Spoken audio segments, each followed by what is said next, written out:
founding of the New Age movement can be traced back to the 19th century in Theosophy. This is the group that largely popularized this belief that we are heading out of the age of Pisces and into the astrological age of Aquarius, which to them will be an age of unity of humanity, an age of enlightenment, a spiritual age of consciousness, so to speak.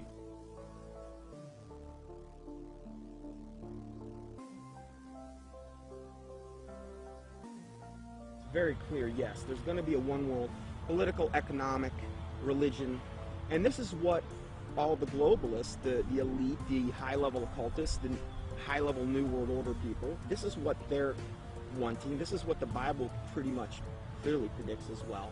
And this is obviously what we're moving to. The Freemason and One World Government advocate Zbigniew Brzezinski said the following in his work Between Two Ages, quote, "The technotronic era involves the gradual appearance of a more controlled society. Such a society would be dominated by an elite, unrestrained by traditional values. Soon it will be possible to assert almost continuous surveillance over every citizen and maintain up-to-date complete files containing even the most personal information about the citizen." This admitted New World Order agenda to create a one-world government that rules over humanity is not only political, it is also spiritual and based on what is known as the New Age. This can be verified with irrefutable documentation. Most of the Christians doing this kind of work have been silenced, so I set out across the border to speak to the few researchers that are still left. There are not many researchers left who have not been deceived by the New Age. Speaking with these people helped confirm my position even more. The New World Order exists. The elite are occultists who adhere to New Age doctrines, and they are responsible for this new trend of discrediting Christianity, Jesus Christ, and the Christian New World Order researchers. There is a voluminous amount of data that I have obtained in my research on this subject, but after watching this production, do not believe me. Don't believe a word of what I'm saying. Do your own independent research and verify this for yourself.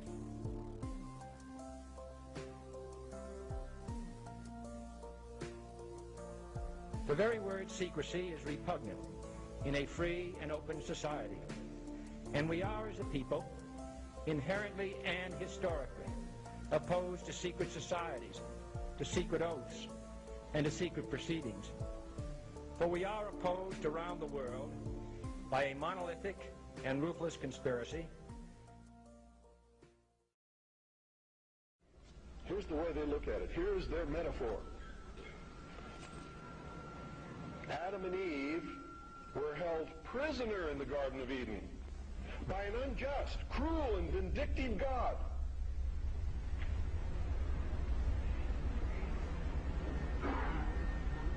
Until Lucifer, through his agent Satan, set man free from this garden by giving him the gift of intellect.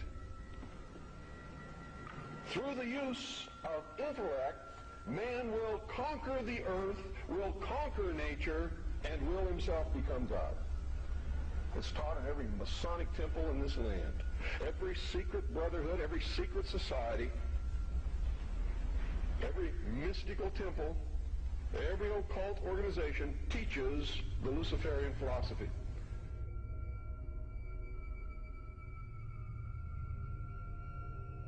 To understand the New World Order and the New Age worldview, we must go back into history and examine its origins.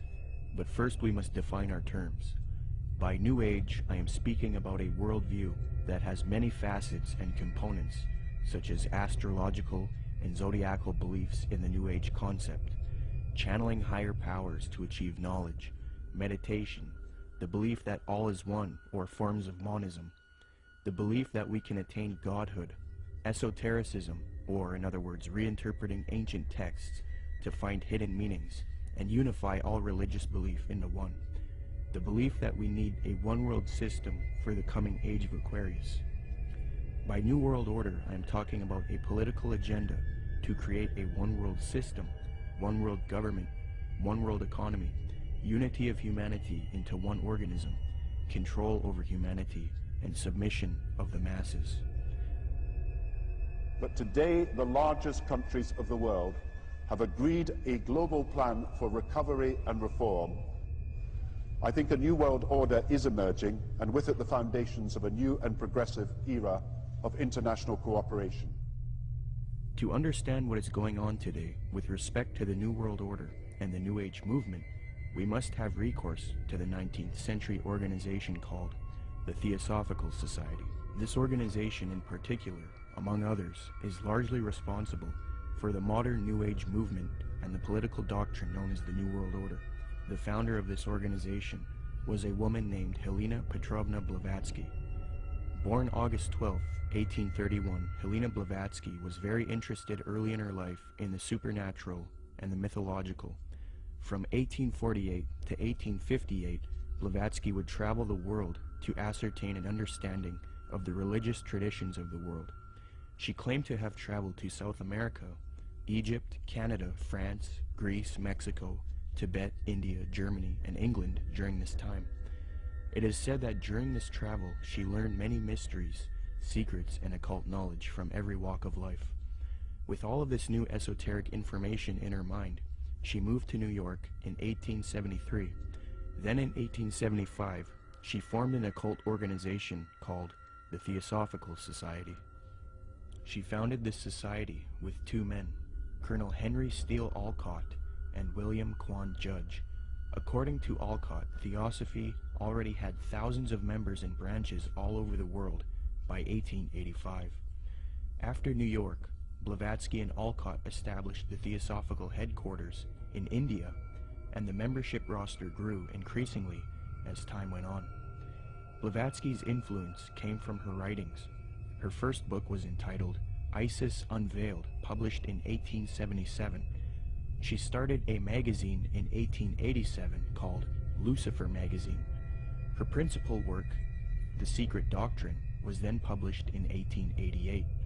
She then wrote The Key to Theosophy and The Voice of Silence. These works are now famous, and contained in these writings are the doctrines that helped mold the New Age movement to what it is today. It is said that part of Blavatsky's book, The Secret Doctrine, was channeled to her through an ascended master or highly evolved being called Cumbey, who spoke to her. Belief in these ascended masters who communicate to humanity is very crucial when studying the New Age. We will look at that doctrine later. The age concept that says humanity is leaving the age of Pisces and entering the golden era or age of Aquarius was popularized by Blavatsky. She taught Theosophists, at any rate, some of them who understand the hidden meaning of the universally expected avatars, messiahs, socioshis, and Christs, know that it is no end of the world, but the consummation of the age, i.e. the close of a cycle, which is now fast approaching. Again, the messianic cycle of the man connected with Pisces. It is a cycle, historical, and not very long, but very occult, lasting about 2,155 solar years. It occurred 2,410 and 255 BC, or when the equinox entered into the sign of Ram, and again into that of Pisces. When it enters in a few years the sign of Aquarius, psychologists will have some extra work to do, and the psychic idiosyncrasies of humanity will enter on a great change. These Theosophists teach that Jesus was simply a representation of the age of Pisces, and that he was an initiate into the mystery schools, or cults of spiritual teachers and masters. They teach people that the new age of Aquarius is going to be that of a utopia, where the world unites into a one-world system, the exiting out of Jesus' age, and the entering into a new world teacher's age. They say each age is accompanied by a great world teacher, be it Buddha, Jesus, etc. So for the advent of the age of Aquarius, they claim a new world teacher will guide humanity into it. Blavatsky was reluctant to fuse these theosophic beliefs with politics, however. Nonetheless, she still advocated monism and a one-world brotherhood, or uniting, of mankind. In Blavatsky's book, The Key to Theosophy, she lists three main goals of theosophy: universal brotherhood of humanity without distinction of race, color, or creed; to promote the study of the world's religions and to investigate the hidden mysteries of nature.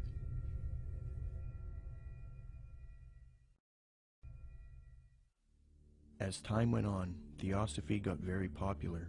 Many prominent figures would join the Theosophical Society from all over the world, and many popular doctrines of today's New Age movement would be molded and shaped by them.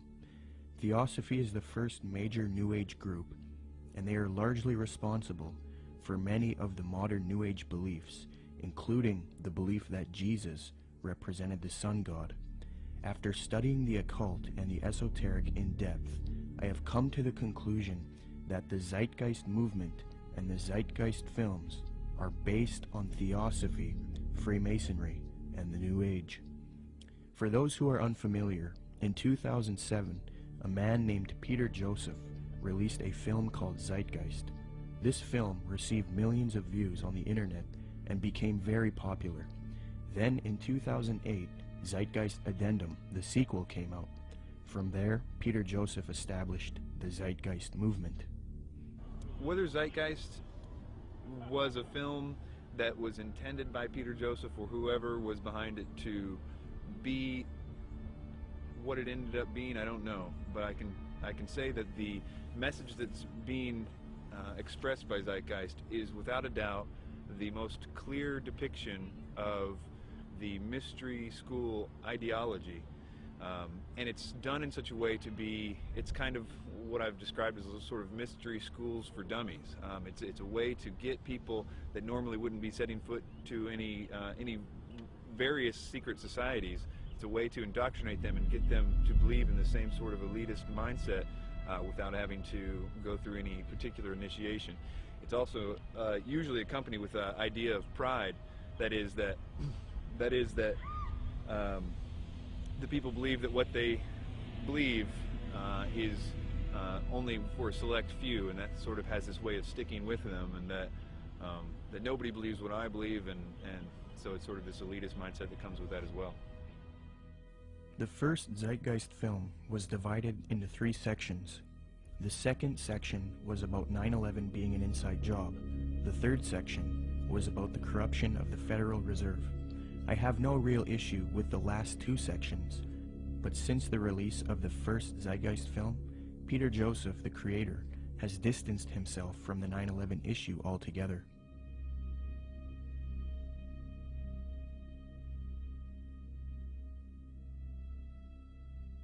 This makes me wonder if the only reason he spoke about 9/11 in the first film was to get the 9/11 Truth movement on board with his agenda. The first section of the film is what I have an issue with. Contained in this section is the modern belief system of the New Age movement, the Theosophical Society, and Freemasonry. With the Zeitgeist, it's, Satan's good at what he does, bottom line. And the first one, what they do is they come right out, and in the first segment, I think like the first 38 minutes, they just go after Jesus Christ, his deity. Basically, what they try to do is convince everyone that Jesus Christ is just a knockoff of Horus and a lot of the other pagan deities, and they try to draw all these parallels and similarities. These parallels and similarities have all been debunked by Bible scholars and things. In fact, I think there's even a couple challenges up on the internet, the Zeitgeist Challenge, where they offer money if they can actually. So they've been debunked. I've done, oh my word, I don't know how many teachings debunking both movies. But if somebody were to see that for the first time and not know any different, oh, hey, it sounds convincing, sounds, this or that. And so what they've got to do is discredit the Word of God, the deity of Jesus Christ. As Theosophy grew, it produced influential figures such as Annie Wood Besant, born October 1st, 1847. She was a Marxist and a socialist. Besant was so inclined towards socialism that she defended it in public debates. One such debate was conducted between her and a man by the name of G.W. Foote, a secularist who supported republicanism. The debate was held at the Hall of Science on February 2nd, 9th, 16th, and 23rd, 1887, a 4-night debate series. The title of the debate was, "Is Socialism Sound?" Angelique Richardson and Chris Willis from the University of London Institute for English Studies, when commenting on Besant's worldview, note, quote, "The socialist feminist Annie Besant joined the Marxist-based Social Democrat Federation, SDF, in the 1880s. Annie Besant met the founder of Theosophy, Helena Blavatsky, in 1890, and she quickly read Blavatsky's material. Besant recorded her first acquaintance with Blavatsky. She wrote, quote, "I was standing with my hand in her firm grip and looking for the first time in this life straight into the eyes of HPB. We rose to go, and for a moment veil lifted, and two brilliant, piercing eyes met mine, and with a yearning throb in the voice, 'Oh, my dear Mrs. Besant, if you would only come with us.' I said a commonplace, polite goodbye, and turned away with some inanely courteous and evasive remark. 'Child,' she said to me long afterwards, 'your pride is terrible. You are as proud as Lucifer himself.'" Besant would get involved with the secret society known as Freemasonry. In 1902, she established the International Order of Co-Freemasonry, and then set up lodges all over the world with theosophic underpinnings. Theosophy, Freemasonry, and Marxism are all connected with the New Age movement. Besant would become president of the Theosophical Society in 1908. As I give you the history and lay the framework for the origins of the modern New World Order ideology and the New Age movement, it is important to note the role of Freemasonry. As previously noted, Theosophy and Freemasonry were somewhat affiliated in the late 19th century. In fact, Helena Blavatsky received an honorary degree of Apprentice Companion, Perfect Mistress, Sublime Elect Scotch Lady, from the Rite of Adoption. She was awarded with these titles by the 33rd degree Freemasons John Yarker, M. Kaspari, and A.D. Lowenstock. Here is a reprint of the Masonic certificate that Blavatsky received.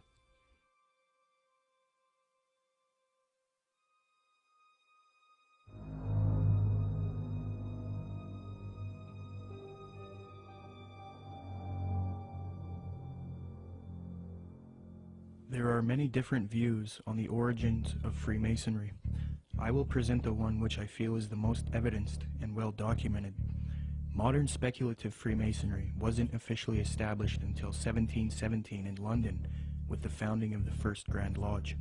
Prior to that, there were Masonic lodges in the late 16th century.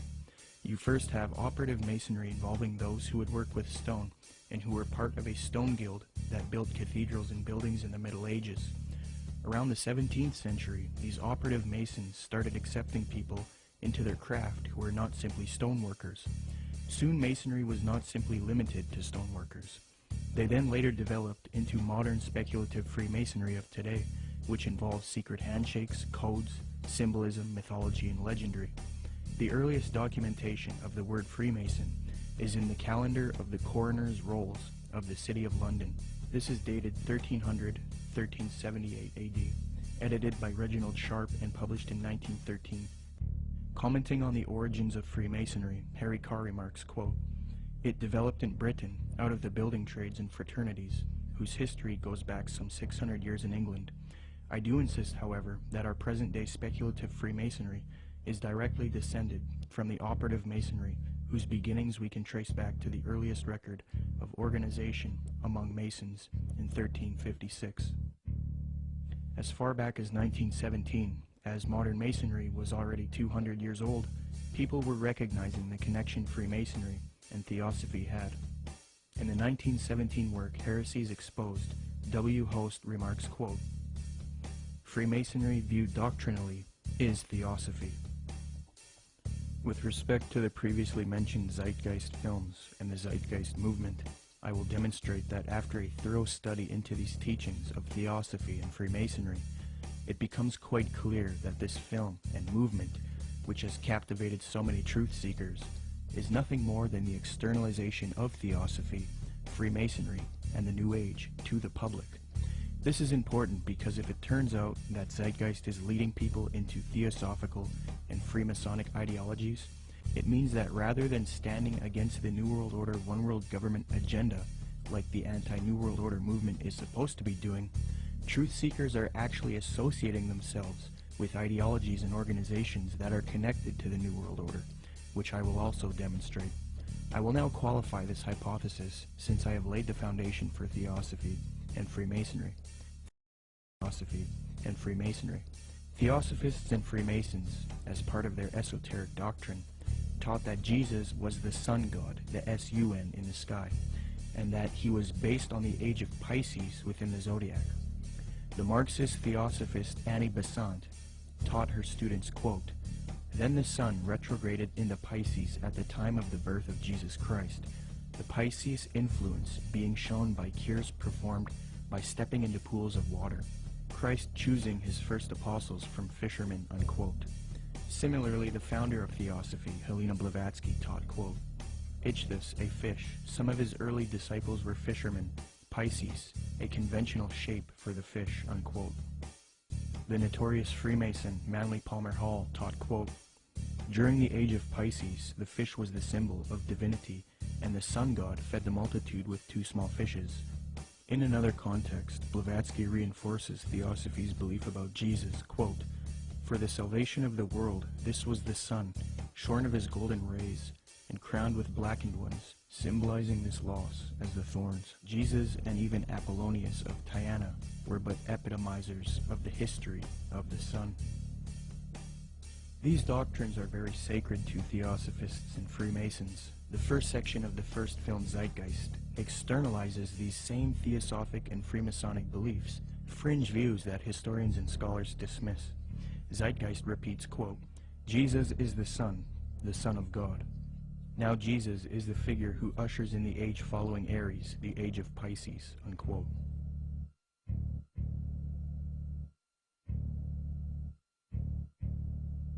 Now, noticing these parallels, one might think that Peter Joseph, the creator of Zeitgeist, was ignorant of the fact that he was indoctrinating people into Theosophic and Freemasonic ideologies. However, Zeitgeist is not only spreading these doctrines of Theosophy and Freemasonry, but Zeitgeist also associates itself with prominent Theosophists, Freemasons, New Agers, and occultists in their own transcript for the film, leaving little debate as to the connection it has to these groups.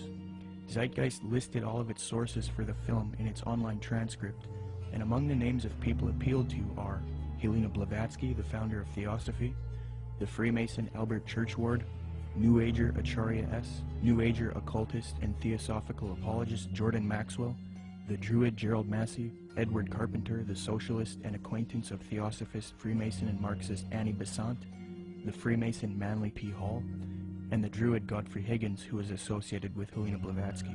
The fact that Zeitgeist chooses to associate itself with these prominent Freemasons, Theosophists, New Agers, and occultists shows us why the truth movement should avoid them. It is a well-known fact that these same esoteric organizations have openly stated that they wish to indoctrinate the public with their esoteric religious ideas and externalize their views to humanity, eventually resulting in a new world order for the age of Aquarius, which they all await with anticipation. Let me qualify this. As Theosophy grew, it produced another prominent woman named Alice Bailey, born June 6, 1880. She is one of the most influential Theosophists, and it was her who was responsible for convincing New Agers that humanity needs to make a one-world government and one-world religion for the age of Aquarius. In order to achieve this system, she deemed it necessary to teach humanity the religion of Theosophy and Freemasonry, the same doctrines that Zeitgeist is now spreading. Speaking on the spiritual war between esotericists and people who refuse to accept the New Age, she says, quote, "It will be fought largely with mental weapons and in the world of thought. It will involve also the emotional realm from the standpoint of idealistic fanaticism. This inherent fanaticism will fight against the appearance of the coming world religion and the spread of esotericism. It must not be forgotten that only those souls who are on the probationary path or the path of discipleship will form the nucleus of the coming world religion. There is no question, therefore, that the work to be done in familiarizing the general public with the nature of the mysteries is of paramount importance at this time. When the Great One comes with his disciples and initiates, we shall have the restoration of the mysteries and their exoteric presentation as a consequence of the first initiation." Alice Bailey also reveals that Freemasonry is meant to produce advanced occultists and is in accord with the theosophical goals. Quote, "The Masonic movement, when it can be, divorced from politics and social end, from its present paralyzing condition of inertia, will meet the need of those who can and should wield power. It is the custodian of the law, it is the home of the mysteries, and the seat of initiation. It holds in its symbolism the ritual of deity, and the way of salvation is pictorially preserved in its work. The methods of deity are demonstrated in its temples, and under the all-seeing eye, the work can go forward. It is a far more occult organization than can be realized, and it's intended to be the training school for the coming advanced occultists, unquote. The main source of Zeitgeist is Acharya S. She advocates one world system under the age of Aquarius. This is very interesting as the main source that this traces back to is Alice Bailey. You can trace this to one book in particular called The Externalization of the Hierarchy, which advocates this extensively and even openly admits this in the first few pages of that volume.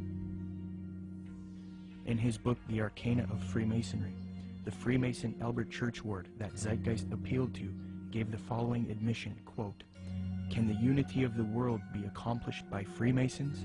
Yes, and by Freemasons only." There is a common misconception about Freemasonry, and that is that many people believe it is merely a friendly fraternity where men meet up to network and socialize. This is partially true, but there are elements of Freemasonry that are not so innocent. The Freemasonic Society was infiltrated in the late 18th century by an organization called the Order of the Illuminati. There's a lot of fictional, embellished information about the Illuminati, but if you sift through all of the data, there are some very important key facts. All historians will grant that the Illuminati certainly existed in Bavaria, Germany, and that it was founded in 1776 by a man named Adam Weishaupt. This organization was a type of revolutionary organization that sought political and societal reform. The order grew and became very popular.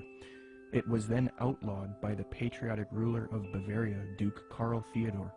He issued 3 edicts against the Illuminati, the third being in 1787. Illuminati writings were discovered after raids of castles and arrests of members. These writings were then translated from Old High German by 2 men contemporary with the Illuminati, Abe Barrel and John Robison. The writings were published in their works, Proofs of a Conspiracy and Memoirs Illustrating the History of Jacobinism. The writings revealed that the Illuminati wanted a one-world system ruled by them, the overthrow of religion, and the infiltration of Freemasonry to achieve this so that they could operate under another name and occupation.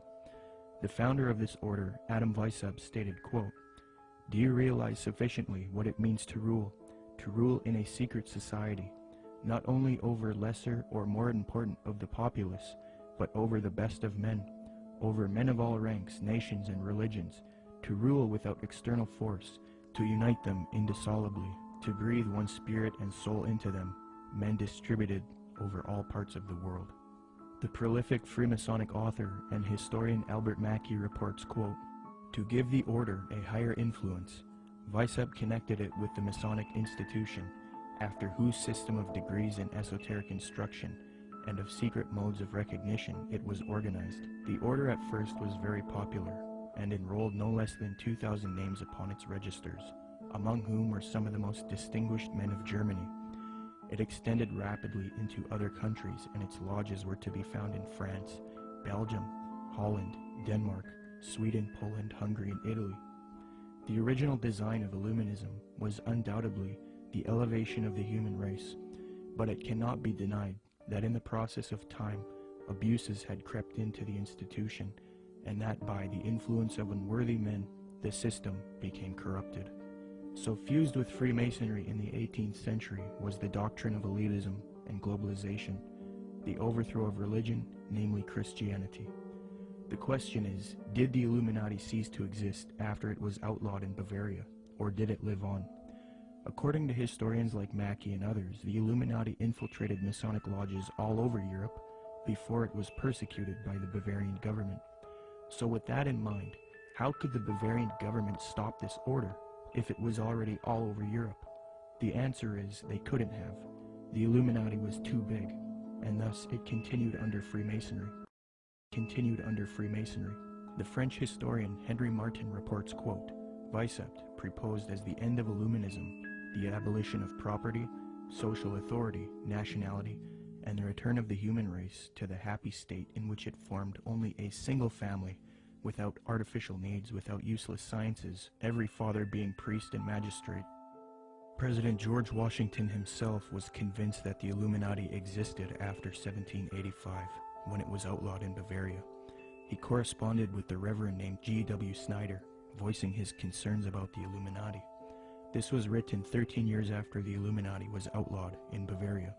George Washington states, quote, I have heard much of the nefarious and dangerous plans and doctrines of the Illuminati. It was not my intention to doubt that the doctrines of the Illuminati and the principles of Jacobinism had not spread in the United States. On the contrary, no one is more truly satisfied of this fact than I am. The idea that I meant to convey was that I did not believe that the lodges of Freemasons in this country had, as societies, endeavored to propagate the diabolical tenets of the first or the pernicious principles of the latter, if they are susceptible of separation, that individuals of them may have done it, or that the founder or instrument employed to found the democratic societies in the United States may have had these objects and actually had the separation of people from their government in view, is too evident to be questioned. From President Washington, we learned that he believed the Illuminati was nefarious and dangerous. He had little doubt about the Illuminati spreading to America by 1798. He was truly satisfied, or in other words, convinced of this fact.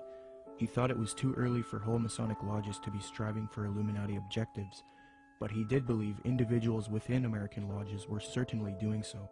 He believed the founder or instrument used to found the democratic societies in the USA may have had Illuminati objectives in mind, and that they had the separation of the people from their government in view. According to Washington, these things are too evident to be questioned. That same year, the president of Yale University, Timothy Dwight IV, spoke out against the Illuminati. Quote, the great and good ends proposed by the Illuminati as the ultimate objects of their union are the overthrow of religion, government, and human society, civil and domestic. Joseph Willard, the president of Harvard University, said in a speech in New Hampshire, quote, there is sufficient evidence that a number of societies of the Illuminati have been established in this land of gospel light and civil liberty, which were first organized from the Grand Society in France. They are doubtless secretly striving to undermine all our ancient institutions, civil and sacred. These societies are closely leagued with those of the same order in Europe. They have all the same objects in view. The enemies of all order are seeking our ruin. Should infidelity generally prevail, our independence would fall, of course. Our republican government would be annihilated. Speaking on this new Freemasonry that was infiltrated by Illuminati elitist doctrines, John Quincy Adams, the 6th President of the United States, remarked, quote, I do conscientiously and sincerely believe that the order of Freemasonry, if not the greatest, is one of the greatest moral and political evils. Because this Illuminati doctrine of globalization and societal reform was fused into Freemasonry, later prominent Masons started voicing their anticipation of a new world order, one world system.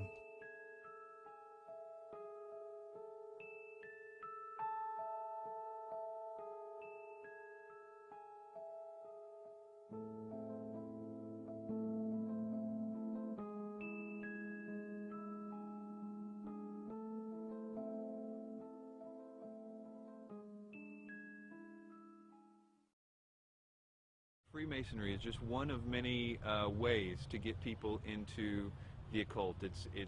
But even more than that, it's able to get them into a really sort of packaged way to produce people that can be used in a more mechanical way in the system. That is, that they can be put into places of power to turn a lot of the gears and things like that. Let me demonstrate that the high levels of Freemasonry and Theosophy are now simultaneously striving for a new world order, one world religion. Their dogma is that for the upcoming age of Aquarius, humanity needs to unite into a one world government or new world order. The former Supreme Grand Master of the Fraternity of the Rosy Cross, or FRC, Reuben Swinburne Plimer, wrote in his work Ancient Mystic Oriental Freemasonry, quote, "Mystic Masonry is not only the key to the religion taught to all men in all ages from the very beginning of conscious life up to the present, but it holds the keys to these religious and is, in fact, the very repository of religion itself. It has for its object the uniting of mankind into a universal brotherhood." The 19th and 20th century Freemason and Rosicrucian Arthur Edward Waite admitted that secret societies he was involved with control political, scientific, and religious affairs. Waite believed that these societies always existed in every nation and are connected to modern societies, which I believe can be disputed. But nonetheless, he stated the following in his work, The Real History of the Rosicrucians, quote, "Beneath the broad tide of human history, there flow the stealthy undercurrents of the secret societies, which frequently determine in the depths the changes that take place upon the surface. These societies have existed in all ages and among all nations, and tradition has invariably ascribed to them the possession of important knowledge in the religious, scientific, or political order, according to the various character of their pretensions," unquote. The official Freemasonic Scottish Rite magazine, entitled The New Age Magazine, admits that it is for a New World Order, New World Religion, and New Age. Quote, "Great God our King has chosen the great American public schools to pave the way for the new race, the new religion, and the new civilization that is taking place in America. Any mother, father, or guardian who is responsible for the taking away of the freedom of mind, freedom of will, or freedom of spirit is the lowest criminal on earth, because they take away from that child the God-given right to become part of God's great plan in America for the dawn of the new age of the world." 33rd degree Freemason Manly Palmer Hall advocated world government, quote, "The new Atlantis sets forth an ideal government of the earth. It foretells that day when in the midst of men there shall rise up a vast institution composed of the philosophic elect, an order of illumined men band together for the purpose of investigating the laws of life and the mysteries of the universe. The age of boundaries is closing, and we are approaching a nobler era when nations shall be no more, when the lines of race and caste shall be wiped out, when the whole earth shall be under one order, one government, one administrative body," unquote. Alice Bailey, the prominent theosophist, stated, quote, "The new era is coming, the new ideals, the new civilization, the new modes of life, of education, of religious presentation, and of government are slowly precipitating, and nothing can stop them." N. Sri Ram, a prominent theosophist and New World Order advocate, stated, quote, "Let us first consider the restoration of the mysteries. It is well known among members of the co-Masonic movement that its work has been faithfully continued up to the present, and that its number of lodges has steadily increased. I imagine that at such an auspicious time, when the inner and outer worlds will have come much nearer together, some of the great leaders of the hierarchy might take part in the outer work of reconstruction, and will then become the recognized leaders of the new world government," unquote.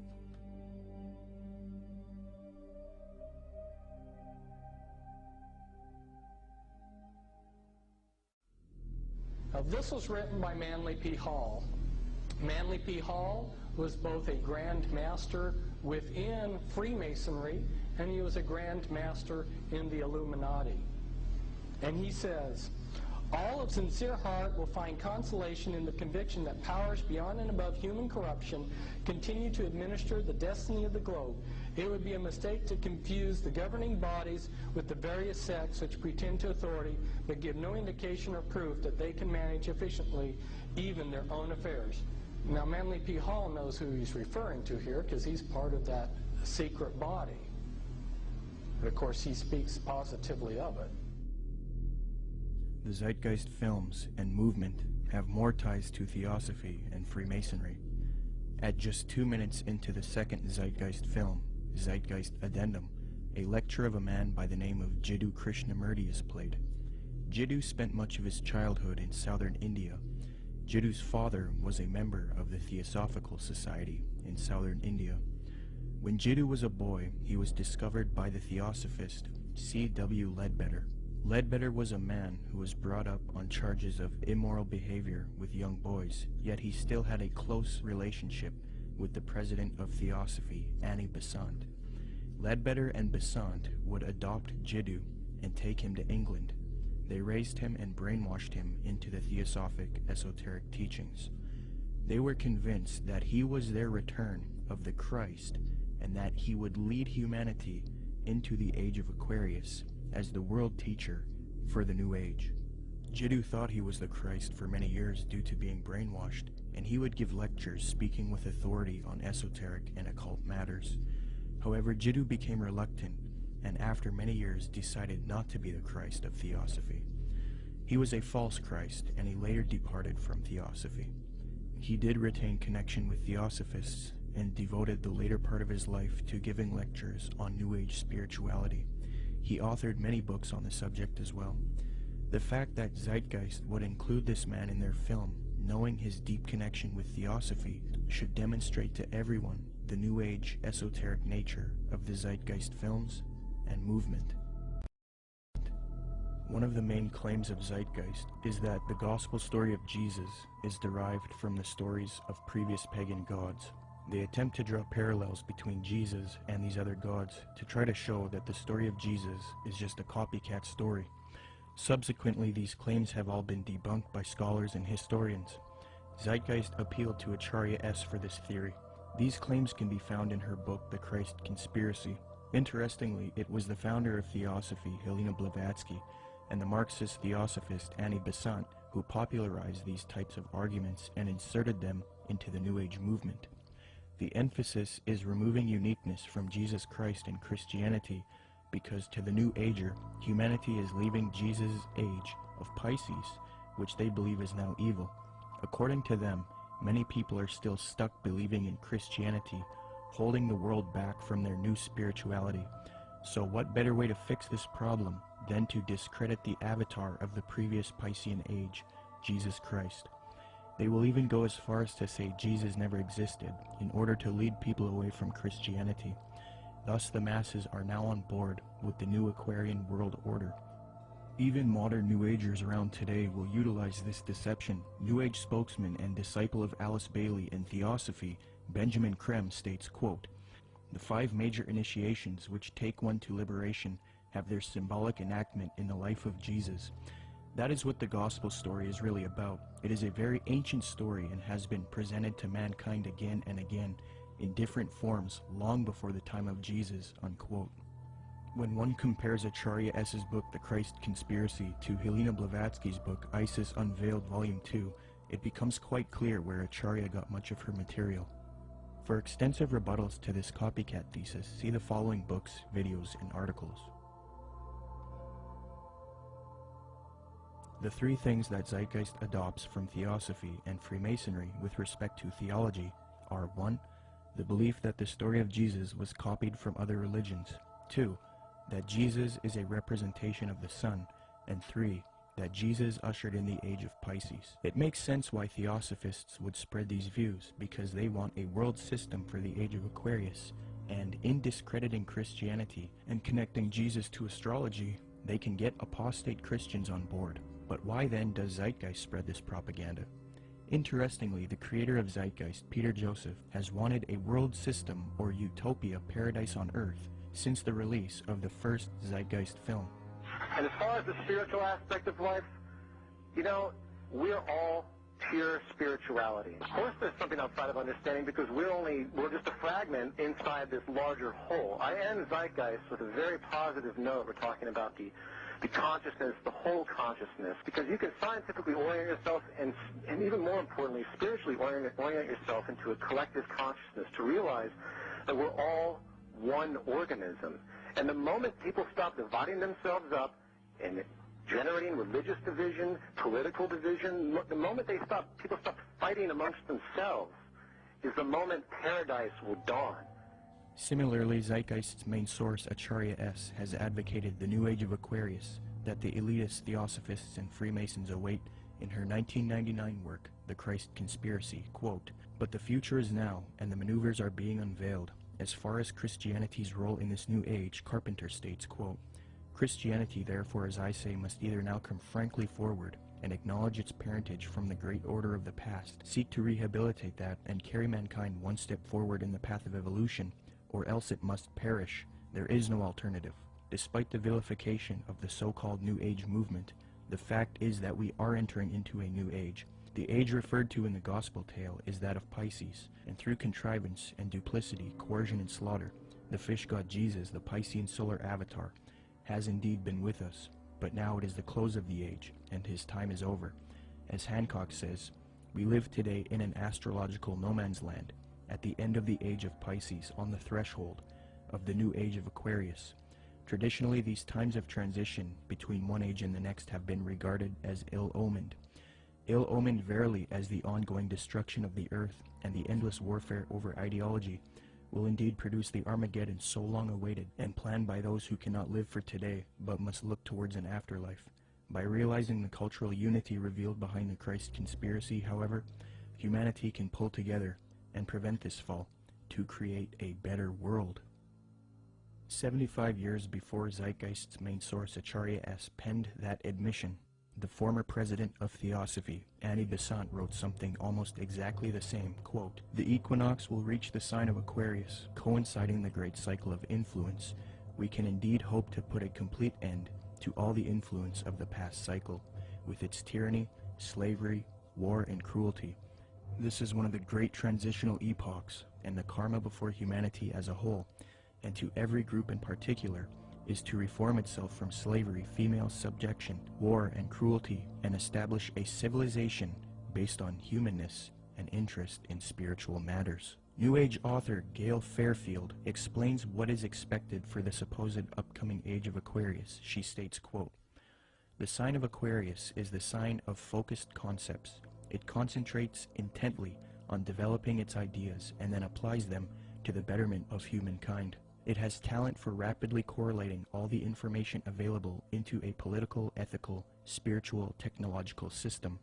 Aquarius creates optimal features for individuals and for humanity because it needs alternatives, possibilities, and something to move towards. Overall, Aquarius is a reformer and visionary working to create its utopia, unquote. Isn't it interesting that right after Zeitgeist promoted the Aquarian New Age concepts in the first Zeitgeist film, the second film, Zeitgeist Addendum, then goes on to convince its followers to strive for a similar Aquarian one-world system, New World Order, called the Venus Project. Indeed, the solution offered by the film Zeitgeist Addendum is that humanity needs to unite into the very same thing that Theosophy and Freemasonry wants it to unite into, a one-world universal esoteric brotherhood of humanity. A new world order. I think that the coming new system that the occultists speak of it's really crucial to understand that what they're talking about is not going to look like what we think the new world order's control grid will look like. They believe that the utopia will be one of a spiritual utopia, one that's free of wars and religion. It's easy for a lot of people to have idealistic views about it. They're going to make it sound wonderful, which is what like the Zeitgeist Addendum particularly does in the second part, where they talk about, oh, we're going to like, you know, have free energy, we're going to provide your needs, there's been talk about erasing all debts. That's more, the Venus Project is more what Jacques Fresco. That's more what he's into. Okay, this is his utopian approach to the New World Order, where I literally heard him say on the addendum, where he said, "We'll have no laws. All laws will be done away with." I thought to myself, all law? I mean, nobody's going to have to work. It's just going to sound like wonderful. I mean, he's talking about how are people going to make livings. Well, you won't have to, and you can do whatever you want. And if you make a painting, you can give it to somebody. I mean, this utopian world, but it's going to come at an extremely high price regarding the mark of the beast. It's not going to be what they're cracking it up to be, and most likely, it's only going to come with massive depopulation, and they're going to probably try to pull that off a number of different ways. But you have the Zeitgeist this utopian approach, and then you also have the way the Ascended Master, some of the Ascended Masters say, will be done through a project called Nasera, which, you know, is very similar in what the Zeitgeist Addenda talks about. It's just kind of a different flavor of it all. So which one they're actually going to be able to pull off, it's up, if the Lord lets them do it, it's kind of up to the Lord. It's hard to say which way it'll go. Which one they're actually going to be able to pull off, it's up, if the Lord lets them do it, it's kind of up to the Lord. It's hard to say which way it'll go. The Venus Project looks like Francis Bacon's New Atlantis, this concept that has been with the occult realm for a long time. Whether they call it the New Atlantis or whether they call it some coming utopia or the, you know, some Platonic version of the New Age, the New World Order, a lot of people, those terms were viewed in a completely different context that I think a lot of us in the Truth Movement see the New World Order. It's a totally different thing that they're hoping will happen. And I think that we can be in danger if we think that the New World Order is just going to be a police state control grid, which I think it will be, but I think it will be in the context of a lot of supernatural things going on. So it's going to look like the old world order is gone. And in doing so, it's going to be exactly what those like Francis Bacon and all the others have mentioned. This New World Order is going to be proposed to look just like the Venus Project, but I can tell you that won't be the case for very long. It might be right at the beginning, but not as it goes on.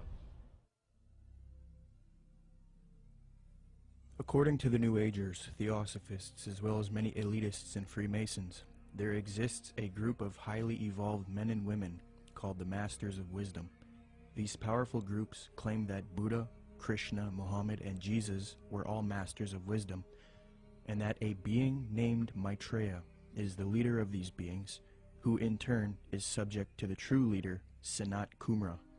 New Age Theosophist Dane Rudhar concedes that the leader of the Masters, Sanat Kumara, is in fact Satan, according to the esotericists. Quote, Satan is an anagram for Sanat Kumara, who in the esoteric philosophy of India is the Promethean being who gave mankind the fire of self-conscious and independent individual selfhood, unquote. John Michael Greer in the New Encyclopedia of the Occult notes, quote, Satan has a possible echo in Theosophic lore, where the Lord of the world, the spiritual ruler of the earth, and the head of the Great White Lodge is Sanat Kumara, a lord of the flame who descended to earth from Venus in a fiery chariot some 6 million years ago, unquote. Helena Blavatsky taught her students that it is actually Satan who is God, the Messiah, and that Jehovah is the evil one. She stated, quote, It is but natural, even from the dead letter standpoint, to view Satan, the serpent of Genesis, as the real creator and benefactor, the father of spiritual mankind. For it is he who was the harborer of light, bright radiant Lucifer, who opened the eyes of the automation created by Jehovah, as alleged, and he who was the first to whisper, In the day ye eat thereof, ye shall be as Elohim, knowing good and evil, can only be regarded in the light of a savior, an adversary to Jehovah, the personating spirit. He still remains in esoteric truth, the ever-loving messenger, the angel, the seraphim and cherubim, who both knew well and loved still more, and who conferred on us spiritual instead of physical immortality. The Theosophist H. Alexander Fusel seeks to deify Satan, quote, Satan, then, was originally a divine being destined to carry light and life to the netherworlds. He stands for the gift of free will and self-conscious mind to man, a power which at once seduces and uplifts man, for with free will comes the power to go astray. Satan is therefore man's teacher, unquote. Once you are willing to give worship to Satan is when you are given a certain kind of power that the deceived, those that are just thinking it's them or thinking that something else, can't have access to. So Freemasonry is a systematic way to get people to that level without actually just coming out and saying it right at first. One of the former leaders of the Theosophical Society, who was contemporary with Blavatsky and Annie Besant, tells us what the 19th century position on Satan is. In his work Spiritualism, Madame Blavatsky, and Theosophy, Rudolf Steiner states, quote, Lucifer is not a being that we can see with our present-day physical eyes. Lucifer can be seen only with the awakened clairvoyance. Seen clairvoyantly, in fact, Lucifer is a particular being who was left behind during the moon phase of evolution, unquote. N. Sri Ram, who often gave lectures at the United Nations, a major theosophist and writer for Lucifer magazine, clarifies, quote, "The adversary, or Satan, is no other than Lucifer, the light-bearer, the bright morning star. He is the initiator, awakening the divine faculties of intellect on man. He is the king of the fallen angels, spirits from higher spheres, who descended among primitive mankind of the third race to develop in man and endow him with his self-conscious mind, or manas," unquote. Theosophy teaches that Satan or Lucifer is actually a divine being who saves humankind and brings him consciousness. Many modern influential New Agers who were deceived by Theosophy repeat the same theme. David Spangler admits that Lucifer is a being that New Agers honor, and the light of Lucifer is the light of God. Quote, "The true light of Lucifer cannot be seen through sorrow, through darkness, through rejection. The true light of this great being can only be recognized when one's own eyes can see with the light of the Christ, the light of the inner sun. Lucifer works within each of us, trying to bring us to wholeness. And as we move into a new age, which is the age of man's wholeness, each of us, in some way, is brought to that point which I term the Luciferic initiation, the particular doorway through which the individual must pass if he is to come fully into the presence of his light and his wholeness. Lucifer comes to give us the final gift of wholeness. If we accept it, then he is free, and we are free. That is the Luciferic initiation. It is one that many people now, and in the days ahead, will be facing, for it is an initiation into the new age. It is an initiation of leaving the past and moving into the new, shedding our guilts and fears, our anxieties, our needs, our temptations, and becoming whole and at peace, because we have recognized our inner light and the light that enfolds us, the light of God," unquote. So indeed, the Luciferian doctrine is fused into the New Age movement due to Theosophy. Along with this doctrine is the belief that because of Satan, man is now thinking he will evolve, conquer the world, conquer nature, and become a god. The Freemason W.L. Wilmhurst bolstered the fact that Freemasonry is aimed at creating god men. The purpose of initiation is attaining godhood, he states, quote, "The height of the lodge, even as high as the heavens, implies the range of consciousness possible to us. When we have developed our potentialities to the full is infinite. Man who has sprung from the earth and developed through the lower kingdoms of nature to his present rational state has yet to complete his evolution by becoming a godlike being and unifying his consciousness with the omniscient, to promote which is and always has been the sole aim and purpose of all initiation," unquote. Danny and Englewood, you're on the air. Go ahead. Yeah, you're going to take this the wrong way, Peter J., director of Zeitgeist, but what you just said sounds exactly like Satanism. Not saying that you are satanic. I don't believe in Satanism. If you want to use that word, you know what Satanism that's your own, is? that's You know your what own idea. Satanism is? Atheists.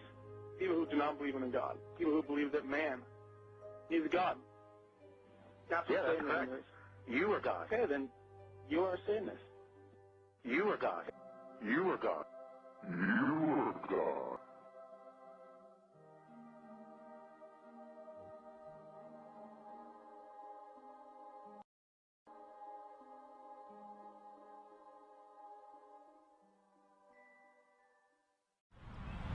Okay, can you tell us about Benjamin Creme, Maitreya, and the Ascended Masters?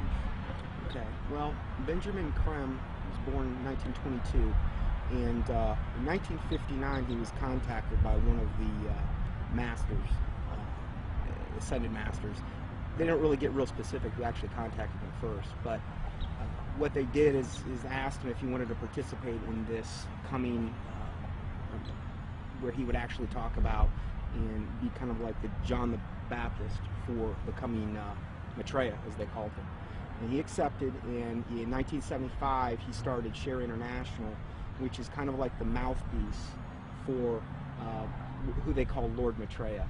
And in 1977, Maitreya actually made according to them, his physical appearance, where he came from the Himalayas, and supposedly he occupied a body, came in on a plane from the Himalayas, and they even used that whole thing about him coming from the Himalayas in 1977 to say that this fulfills the Bible scriptures where it said he will come in the clouds, which is such a joke. But so Maitreya has really been, or Benjamin Creme has really been, like, again, the kind of like the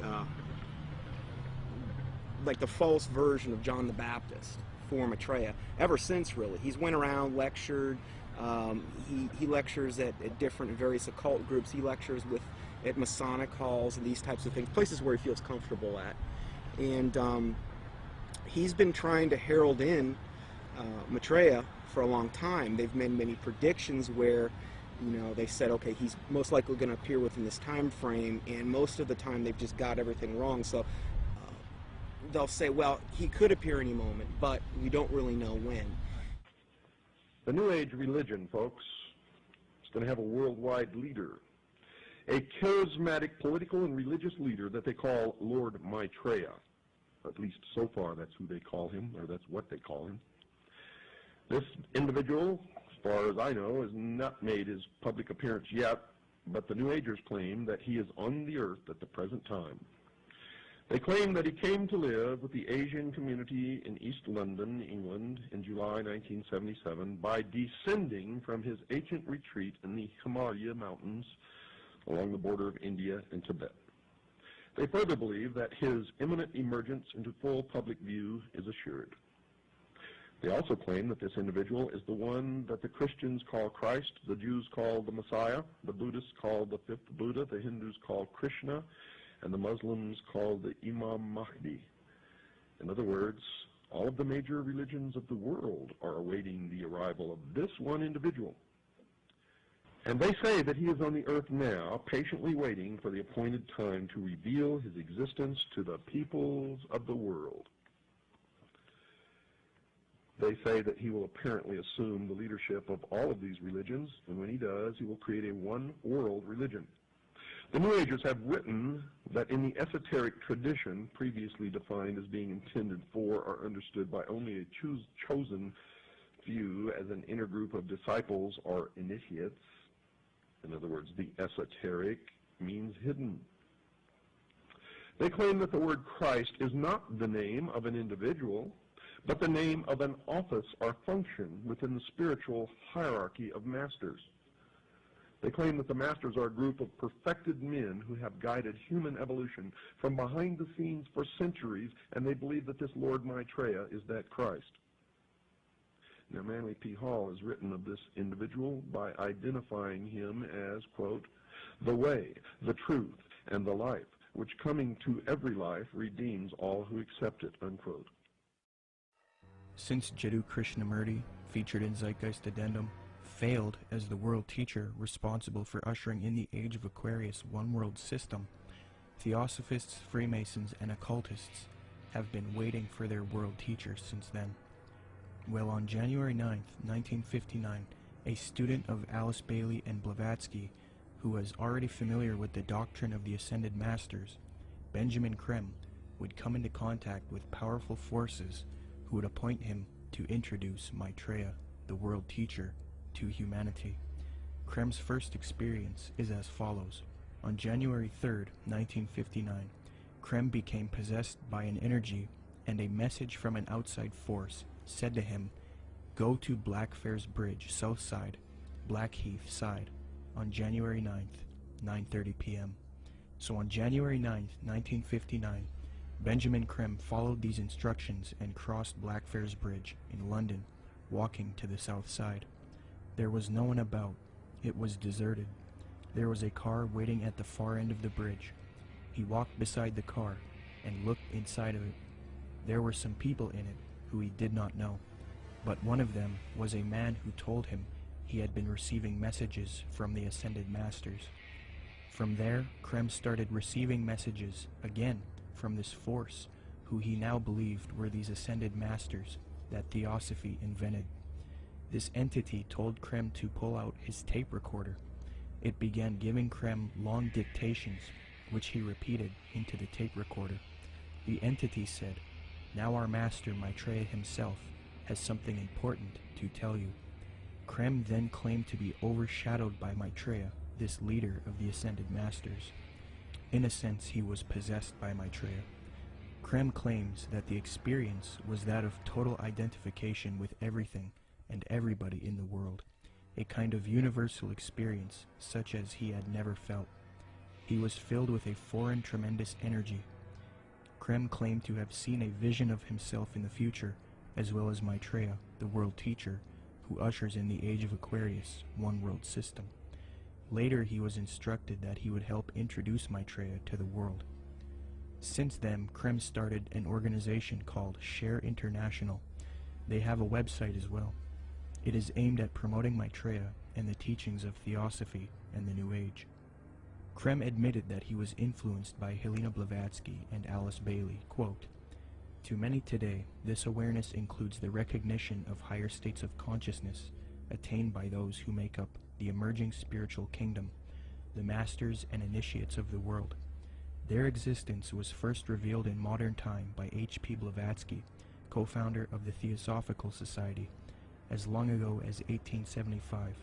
A more detailed communication about the masters and their work was given by Alice A. Bailey between 1919 and 1949. In her book The Externalization of the Hierarchy, she revealed the existence of a planned return to physical plane work and activity by this group of enlightened men, which return, I submit, has already begun." I think that what Blavatsky wrote down, even by her own admission, was not written by a ascended master, and I don't think that ascended masters exist. She was being deceived. Regardless of what we think, we have to at least believe her and the others involved in the high levels of the Theosophic movement, that what they got, the core levels, their secret doctrine, was given to them by off-world entities. The research becomes, who are these off-world entities? And this is the other part of that research. Is what those entities said true or not? I understand that it's very poetic. It's very easy and seductive to believe, because when you read some of her stuff or some of the other stuff that's written directly from demonic entities, it's extremely seductive. We must understand that these beings are thousands of years older than us, and they're very smart. We're no match for them. The smartest of us are no match for the intellect of them, but their desire is to deceive us. So we are outmatched in this regard. So that's why it's seductive when we read it. The most current thing that they're doing right now has been since last December, this supposed star sign, which is really, again, they just try to knock off from the Bible as much as they possibly can. This is like a knockoff of the Star of Bethlehem in the Bible. And in that, they're saying that there's going to be these, what they call star-like luminaries in the sky. 4 of them that are in different quadrants of the earth. They're 5 times the size of a football field, according to them. And people are seeing these things, and they've got a whole, up on shareinternational.org, they've got a whole section devoted to this, where people are sending in pictures, there's stars, and what they are spaceships. That's what they're admitting to at this point. And more people are seeing them, but evidently this is going to be the thing that really, really heralds in Maitreya, up until they have the day of declaration when he makes his public emergence. And this is supposed to be on the major media?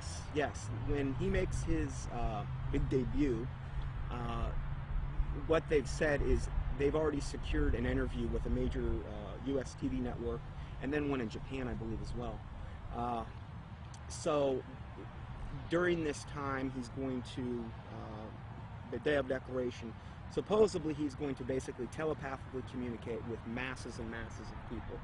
They supposedly will hear them in their own language. They'll be able to comprehend him. Supposedly they'll feel this infinite love. And there will be many also supposed miraculous healings taking place around the world at the same time. And most likely, this day of declaration will come on the heels of some or multiple cataclysmic events, most likely the first thing being an economic meltdown, which is what he's predicted way back from the 90s.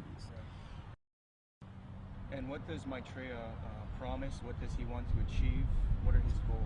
Well, if you look at the word Share International, which is the name of the site, if you read what he says, he wants the world resource sharing of the world. He doesn't want there to be any, supposedly, any inequalities of the world. You know, you look at what he says that he is. He says that he is the Christ that the Christians are expecting, the Messiah the Jews are expecting, the fifth Buddha the Buddhists are expecting, Krishna the Hindus are expecting, and Imam Mahdi that the Muslims. So he's kind of everything rolled up into one. He's like the total package. He's going to give and be able to unite and put all of the various and different religious systems, the major religious systems, all on the same page. And the Bible says that when the Antichrist comes, he's going to come with all lying power, signs, and wonders. And he's going to deceive the whole world by which the miracles that he's going to do. So he's taking credit for every single miracle that's going on right now, whether it's a Marian apparition, which would be to him the ascended Master Mary, because he's got a whole band of masters that he's going to be coming with. And so he's taking credit for everything. Every miracle that you're seeing going on in the world right now, whether it's a Catholic miracle, whether it's some type of energizing of water, whether it's some bleeding statue, whether it's, you know, some Hindu miracle, crosses of light, they've seen those in different and various churches.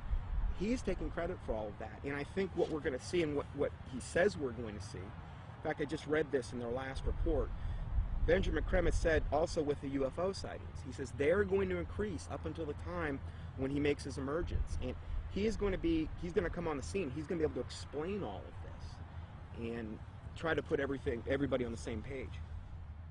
My personal belief is that the Antichrist, or the world teacher, will seem to actually be Christ, in the sense that he will seem to destroy some old system and some old bad leader. And I think that it will somehow be tied to, I don't know, this is my guess, but it will somehow be tied to some sort of fake or alien invasion or presence of some sort. I don't know if Maitreya fits all those characteristics, but I wouldn't doubt it for 1 minute if he was. My personal opinion is that Creme is somebody who is being talked to by entities and is doing what he's told to be doing. But you have to understand, a lot of times with people that are channeling entities like that, they oftentimes do and say things that don't come true, because the demons themselves don't know when. They're still on a timeline that they can't tell when something's going to happen. So they're always keeping something ready to happen in case when they finally can. So in the case of that, like if you look at the Blossom Goodchild thing and these ideas that were consistently put out by channel entities and things, it never came to pass because they don't have control over the timeline. They just have to always be ready. According to Share International and the Swahili edition of the Kenya Times, Maitreya made an appearance June 11, 1988, to a local congregation in Nairobi, Kenya. The editor of the Swahili edition of the Kenya Times, a veteran journalist named Job Matungi, witnessed the event and took some pictures. A summary of his article as it appeared in his newspaper is as follows, quote, "The tall figure of a barefooted, white-robed and bearded man appeared from nowhere and stood in the middle of the crowd.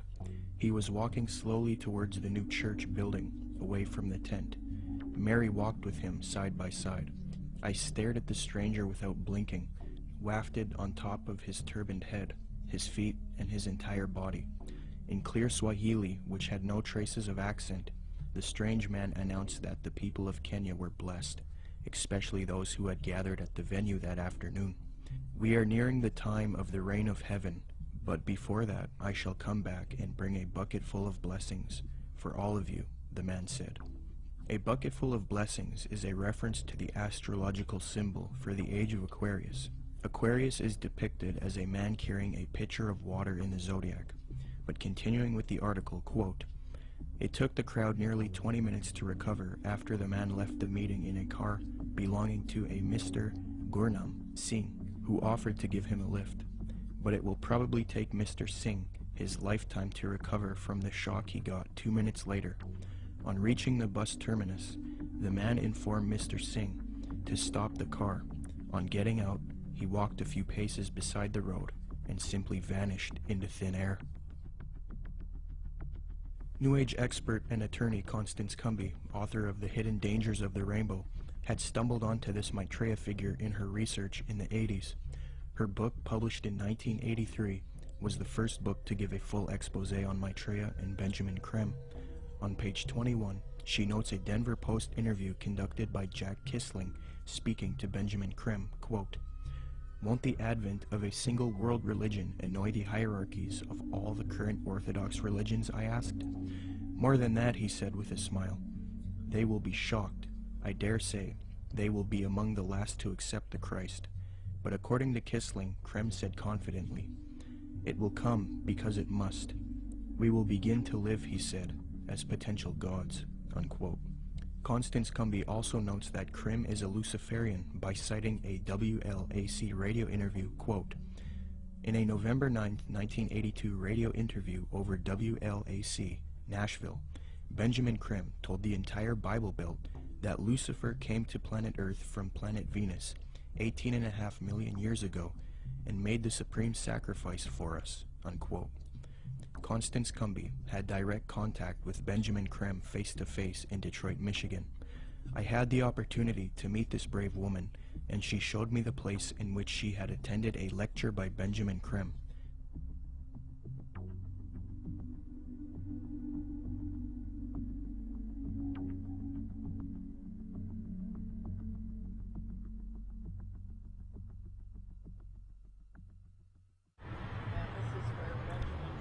Spoke to a packed crowd November 4th, 1981, and Bread for the World was out there, had tables, Oxfam, every group you could think of was sitting out there. They were passing out brochures. The brochure is reproduced in both of my books. Benjamin Creme came in. He gave some kind of a hand signal that looked something like that, and I thought at first he was waving to somebody, but the crowd appeared to flip into a trance. And then he started speaking, and he was rotating his head. I can't even come close to, it was as close to a 180-degree spin of a head as I've ever seen. How his head didn't snap off, I'll never know. And then he started talking and laying out what they were doing, and the crowd was thoroughly under several degrees of hypnosis. I knew many people in that crowd from political circles and social circles in Detroit for many years, and I talked to some of them, and the common denominator was they had all been through one kind of mind control course or another, one type of New Age class or another. I talked to a fellow behind me, Al Banks, and I said, he was a film producer doing much of what you're doing now. And I said, "Al, I know what I'm doing here tonight. What are you doing here?" And he said, "Because, Connie," he said, "I'm taking a course in miracles at Unity." He said, "I've joined Unity. We're all required to take a spiritual growth class. I've taken a course in miracles. It was a class requirement that we be here tonight." And then he said, "You know, Connie, I would have thought a progressive person like you would have joined Unity a long time ago." Well, then I started explaining to him exactly why I haven't, and he snapped, the glaze snapped off his eyes for a little bit. He thanked me for telling him. And then Creme came in and started doing his thing. And at the end of the evening, they had been promised an appearance by Maitreya, the Christ, channeled through Benjamin Creme himself, that Maitreya would speak through Benjamin Creme. And Benjamin Creme asked everybody to join in the recitation of the Great Invocation. I told the woman standing next to me, "I will not say the Great Invocation with you. I will say my own prayer." And she was a nice little prim, proper-looking black lady. Could have been active in any Black Baptist church in Detroit from her appearance. And she said, "No, that's all right, honey. We all have our own paths to God." And I said, "The reason I will not say the Great Invocation with you, the scriptures clearly said that the Antichrist would come denying that Jesus was the Christ." I said, "Benjamin Creme has denied it all evening and said Jesus was not the Christ and this Maitreya was." And the woman said what Benjamin Creme had said. She said, "There's been many Christs." I said, "There's been one, and his name is Jesus." And people turned from rows around and looked at me like I was crazy. And So then Benjamin Creme came in and he started the nearly close to 180-degree spin of his neck again. And the crowd's hypnotic trance appeared to deepen, and he started out from the point of light within the mind of God, may light spring forth ever. And I went nice and clear, and I'll tell you, the acoustics in that building are wonderful. I said, Our Father, who art in heaven, hallowed be thy name. Thy kingdom come, thy will be done. And I did that each and every stanza. And they got down to the last part, said, may light and love and power fulfill thee plan on earth, and may it seal the door where evil dwells. And I said nice and loud and clear, I said, may Jesus Christ return to earth and end the evil present in this room tonight. Well, the funniest thing happened, or may I say it did not happen. Benjamin Creme stood there. He waited, and he waited. He clearly was watching for something to come over him, and it didn't happen. And he finally said to the crowd, he said, that will be all. You are dismissed. And of course everybody was extremely disappointed. And we went to the door and I went walking out. I had brought some co-spies with me. They were kind of chickening out at that point and waiting for me. They were afraid of being ripped limb to limb. And I stood down there, and a number of those people knew me, and they were just furious with me. And I stood there calm, cool, and collected, and I said, well, I said, if you're Maitreya the Christ, Betraya the Christ, or whatever his name's supposed to be, or everything he's cracked up to be, one lousy Christian in there saying the Lord's Prayer shouldn't have stopped him.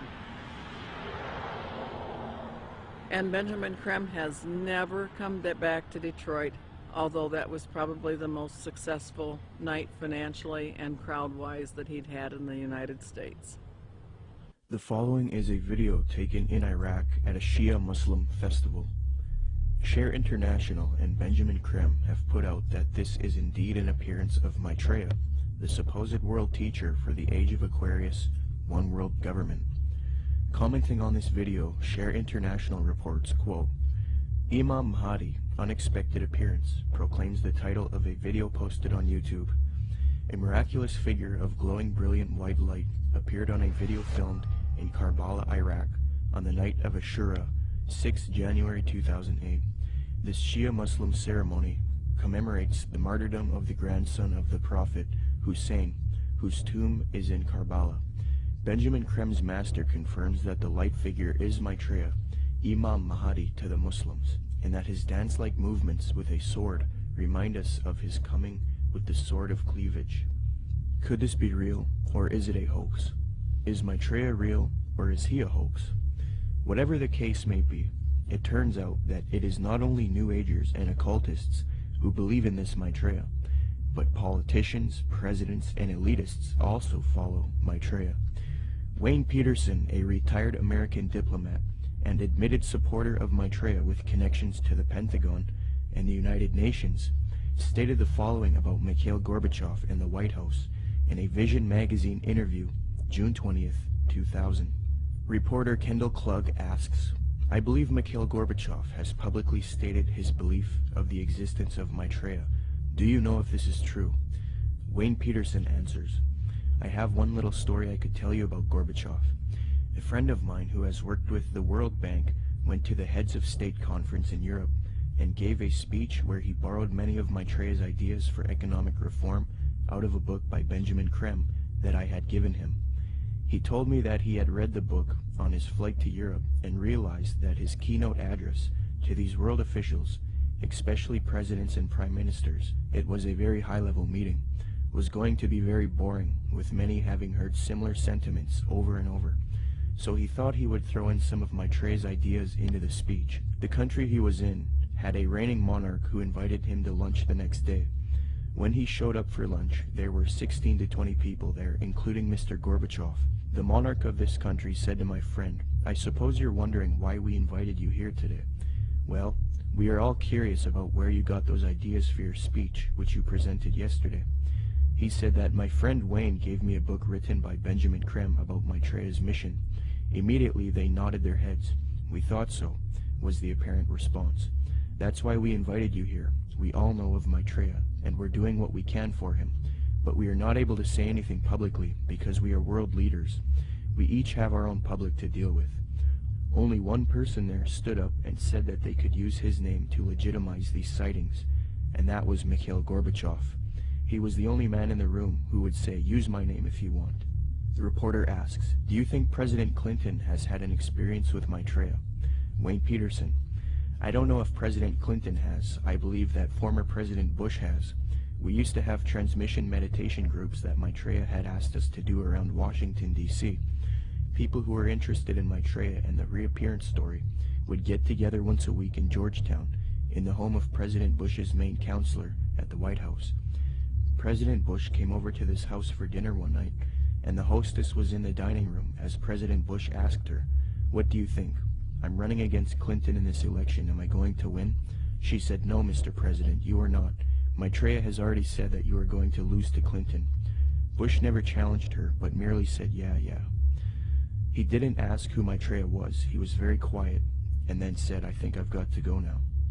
Benjamin Creme has said many times that he had heard from one of Maitreya's associates that Maitreya had appeared to Bush and that they had a discussion in the White House.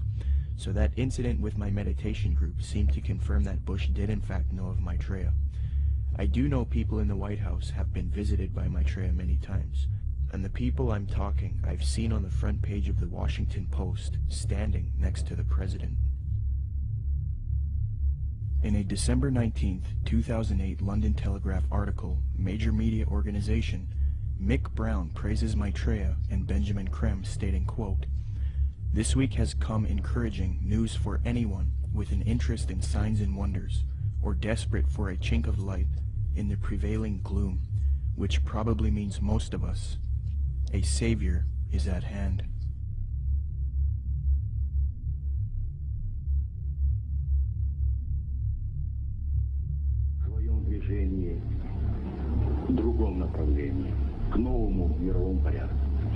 I think even that does not describe why the world has changed so much and why the world has turned so much toward a new world order and a new kind of civilization.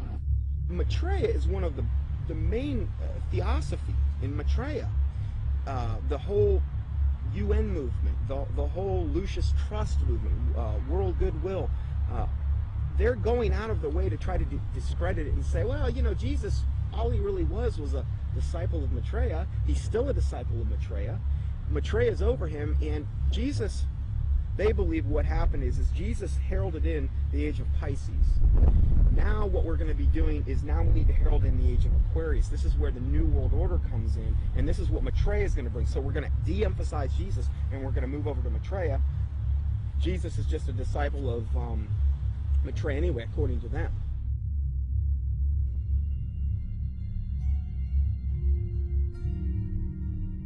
In 1919, the Theosophist Alice Bailey was supposedly contacted by one of these ascended masters known as the Tibetan Dijwal Kul. From 1919 to 1949, Bailey would write 24 books, and according to her, she would do automatic writing, a new age way of channeling and letting the force write for you. Bailey would create Lucifer Publishing, which would distribute the works of Helena Blavatsky and the Theosophical Society. She would later change the name to Lucius Trust because Lucifer Publishing was too controversial. Lucius Trust evolved into a large New Age organization, and it is still active today. Lucius Trust is also directly associated with the United Nations. According to the United Nations International Geneva Yearbook 2009, quote, "The Lucius Trust is recognized by the United Nations as a non-governmental organization and is represented at regular briefing sessions at UN headquarters. The Lucius Trust is on the roster of the United Nations Economic and Social Council." Thus, Theosophy and the New Age are now fused into the United Nations, which gives a medium for the New Age agenda to unfold. The aim of corrupt organizations like Lucius Trust and the UN is to create a one-world government, New World Order, which is in accord with the supposed Age of Aquarius. Many high-level elitists have voiced their approval for such a system. Donald Keyes is a high-level New Age leader.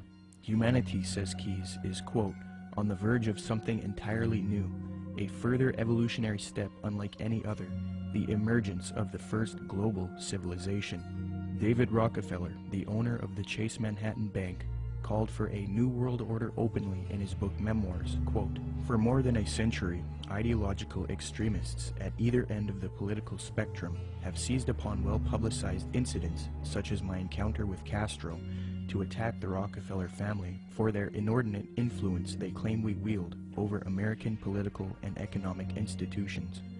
Some even believe we are part of a secret cabal working against the best interests of the United States, characterizing my family and me as internationalists, and of conspiring with others around the world to build a more integrated global political and economic structure. One world, if you will. If that's the charge, I stand guilty, and I am proud of it, unquote. American foreign policy analyst and former Deputy Secretary of State Strobe Talbot advocated globalization and world government in Time magazine, July 20th, 1992 edition. He remarks, quote, here is one optimist's reason for believing unity will prevail over disunity, integration over disintegration. In fact, I'll bet within the next 100 years, I'm giving the world time for setbacks and myself to be out of the betting game, just in case I lose this one. Nationhood as we know it will be obsolete. All states will recognize a single global authority, a phrase briefly fashionable in the mid-20th century. Citizen of the world will have assumed real meaning by the end of the 21st. All countries are basically social arrangements, accommodations to changing circumstances, no matter how permanent and even sacred they may seem at any one time. In fact, they are all artificial and temporary, unquote. Mikhail Gorbachev, previously noted, stated, quote, the threat of environmental crisis will be the international disaster key that will unlock the New World Order, unquote. Gorbachev also remarked, quote, we are moving toward a new world order, the world of communism. We shall never turn off that road, unquote. New Ager and student of Alice Bailey, Robert Mueller, former Secretary General of the United Nations, gave this frightening admission, quote, we must move as quickly as possible to a one-world government, a one-world religion, under a one-world leader, unquote. The esoteric Zeitgeist movement promotes a world system, resource-based economy with absolutely no money, a technotronic society where machines play a big role. The Zeitgeist movement seeks to grow out of capitalism, free markets, profit motive, and scarcity, which they believe are responsible for aberrant behavior. Many people have concluded that the Zeitgeist utopian system is socialistic and communistic. For example, after watching Zeitgeist Addendum, author and political lecturer G. Edward Griffin was convinced that Zeitgeist is advocating a Marxist socialist world system. He states, quote, perhaps the biggest insult to our intelligence is the main theme of the program. It is that profits are the root of all our problems today. That being the case, we must change mankind to reject profit, and we must work together on some other basis. It is never quite clear what that basis is, but whatever it is, it will be administered and directed by an elite group, at least in the beginning. I was stunned by the fact that this is pure Marxism. Marx theorized that people had to be re-educated in labor camps if necessary, to cleanse their minds of the profit motive. He and his disciples, such as Lenin and Stalin and Khrushchev, said that eventually the character of man would be purged of greed, and then the state would wither away because it no longer would be needed. Sure, we saw that in the Soviet Union and China, right? Yet this Marxist nonsense is exactly what is offered in this video program. It is communism without using the name. The enemy of mankind is not profit. It is a political system of big government. Yet this program is supportive of some of the most notable big government collectivists on the planet. Marxist-Leninists may be enemies of collectivists in Washington, D.C., but they are collectivists in their own right. The communist model is no better than the Nazi model. Samuel Adams, a patriotic founding father of America, repudiated communist and socialist ideas. The utopian schemes of leveling, redistribution of wealth, and a community of goods central ownership of the means of production and distribution, are as visionary and impractical as those which vest all property in the crown. These ideas are arbitrary, choices and actions which are done not by means of any underlying principle or logic, despotic, ruling with absolute political power, and in our government unconstitutional. When one does a comparison between Zeitgeist addendum and the communist model, it becomes clear that Zeitgeist is in fact promoting communism. N.B. Godke, in the work Encyclopedic Dictionary of Economics, defines full communism based on the ideals of Marx and Engels and others as, quote, 1. Social wealth will be distributed according to human needs, meaning things that are scarce will be distributed first to those who need them the most. Zeitgeist proposes having an abundance of resources and no scarcity, and thus the idea of distributing wealth according to human needs is rendered obsolete. On this point, they have merely updated the communist model by eliminating scarcity. 2. The state will wither away as there is no need for coercion. The state does nothing because there is no state. There is no state. 3. Social classes will not exist. Zeitgeist states, the process which has been going on for centuries, if not millennia, religion, patriotism, race, wealth, class, and every other form of arbitrary separatist identification thus conceived, has served to create a controlled population utterly malleable in the hands of the few. 4. It will be a moneyless economy. Zeitgeist's associate Jacques Fresco states the system uses no money. 5. It will be a command economy. In other words, government planners decide which goods and services are produced and how they are distributed. According to Zeitgeist, distribution of goods and services without the use of money or tokens would be accomplished by establishing distribution centers. These centers would be similar to expositions, where the advantages of new products are explained and demonstrated. Exhibition centers will display what is new and available and will constantly be updated. So as you can see, a side-by-side comparison between the communist model and the Zeitgeist model shows how similar the concepts are. The Marxist website entitled socialismoryourmoneyback.blogspot.com, after reviewing the Zeitgeist movement and their admissions, stated this on July 26, 2009, quote, "This, surely, is the same as what we call world socialism," unquote. So even the socialists will admit that the Zeitgeist movement is in fact world socialism. Adams Wass explains, quote, "Communism and the Marxist utopia of a moneyless society where products were distributed rather than sold and bought," unquote.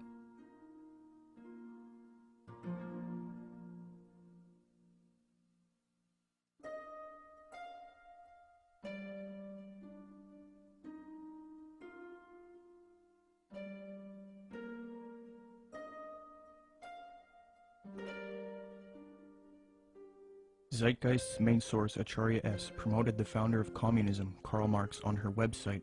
It no longer looks like this, but using archive software, you can see how her website looked in the years past. She quotes Karl Marx, defaming religion, thus showing her support of Marx and communism. Many people have noticed that the modern New World Order, as advocated by the elite, contains communist ideals within it. So it seems that Zeitgeist is helping the New World Order with their utopian approach rather than destroying it. They had a biblical philosophy. They gave us a republic. When Ben Franklin walked out of the building, one of the ladies said, "Mr. Franklin, what kind of government did you give us?" He said, "A republic, if you can keep it." Republics are hard to keep. We've lost ours, folks. We are not a republic anymore. We have degenerated to a democracy, and the next step is totalitarianism. We're that close to becoming a totally socialistic and then communistic country in America. You watch, it's going to happen real soon. What they're going to do next time is manufacture a depression, coming real soon probably, collapse the U.S. economy, which can easily be done overnight. And then everybody will line up and say, "Oh, hey, we're starving. What can we do?" They're going to say, "You know, we really got a problem. We need to solve this." Constance Cumbey recognized that the New Agers desire a communist world system, quote, "The New Agers feel that the program they are offering the world would satisfy the basic desire of communists in that it proposes a form of world socialism." These books were calling for a new world order with an accompanying global food redistribution program aided, of course, by modern technology, i.e. computers, unquote.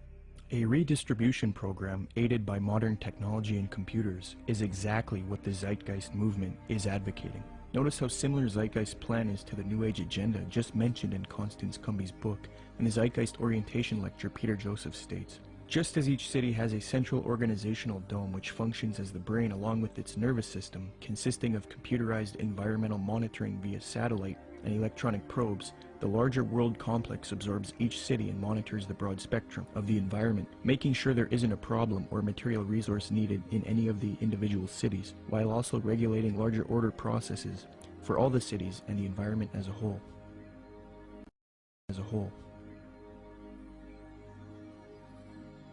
Theosophist Alice Bailey concurs, quote, "The true communist platform is sound."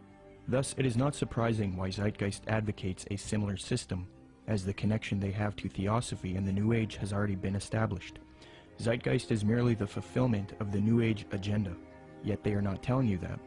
So the Theosophists and New World Order advocates would love nothing more than for people to join the Zeitgeist movement. In fact, at 47 minutes and 25 seconds into the Zeitgeist orientation lecture, Peter Joseph cites a quotation of Karl Pearson. What is interesting is that the man that Joseph admiringly appeals to support his worldview, Karl Pearson, was a notorious eugenicist and social Darwinist who advocated war against certain races.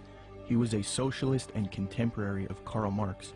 In fact, Theodore M. Porter, in his work Karl Pearson, The Scientific Life in the Statistical Age, states, quote, "Pearson's appreciation of Marx was real, especially in early 1881. In his first essay on socialism, he called Marx, quote, one of the most extraordinary characters which this century has produced," unquote. New World Order research involving lectures, radio addresses, and writing used to be conducted by people such as William Cooper, Fritz Springmeier, John Todd, Randall N. Baer, and Kent Hovind. The unifying factor in all of these people was that they were all Christians. They would expose the New World Order and its New Age Luciferian communist aims.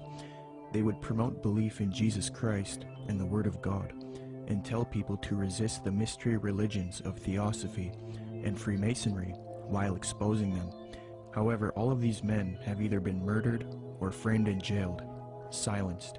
William Cooper was shot dead in 2001 as he was ambushed. Fritz Springmeier was framed, discredited, and jailed. Randall N. Baer had his car ran off of a mountain pass.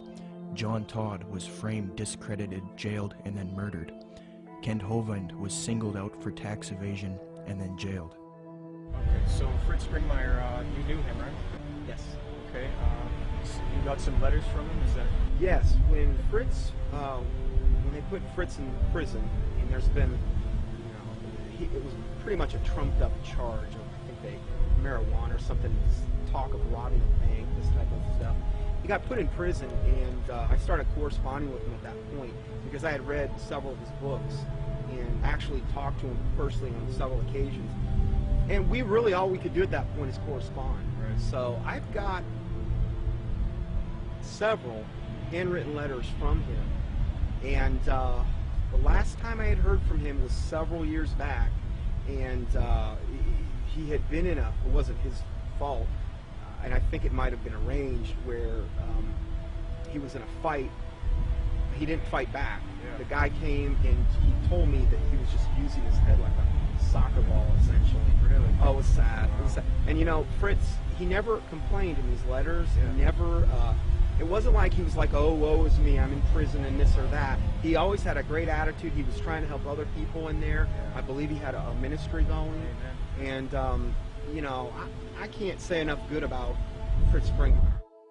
Now that the Christian New World Order researchers have been silenced, the truth movement has been infiltrated by people who purport to be against the New World Order, yet they advocate the New Age religion, a new utopia, and they all speak against Christianity and the Bible. The people who took over the truth movement and who are allowed to live and teach the public, such as Jordan Maxwell, Michael Tessarion, Peter Joseph, David Icke, and others, all of these people have one unifying factor. They are all strictly against Christianity, and they are all heavily associated with the New Age, Theosophy, and Freemasonry. I think Jordan Maxwell is somebody who is just deceived. It's my personal opinion, and I could be wrong about this, that Jordan Maxwell is not a paid disinformation agent, or he's not somebody that is a high-level Satanist. I think that Jordan Maxwell is like many of us in the truth movement. We have been deceived by a lot of very clever disinformation. In his case, Blavatsky and the secret doctrine and that whole concept that really got him on a roll. Jordan Maxwell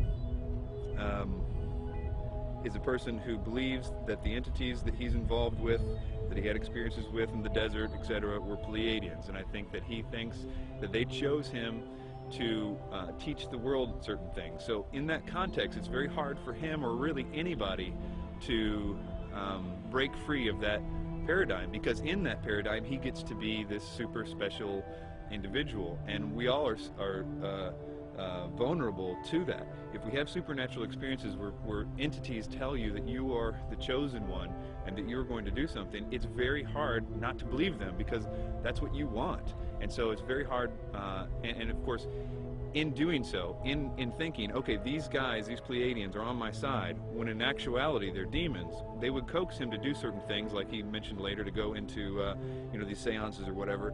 In doing that, they can have more control over him, because they're demons and they have a system to get more control over a person.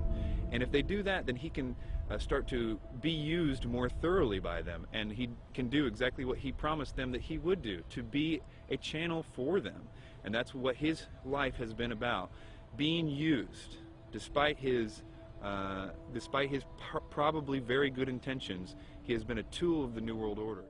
And so my view is that Jordan Maxwell's ends up promoting the New World Order. In that particular session, he goes on to say that the New World Order, that a bad time is coming, but that time must come in order for it to be destroyed, to bring the birth of the New World Order. Out of chaos comes order. So he was saying that the old system must be destroyed to come the new system. And that is exactly what the double-headed phoenix rising out of the ashes is all about.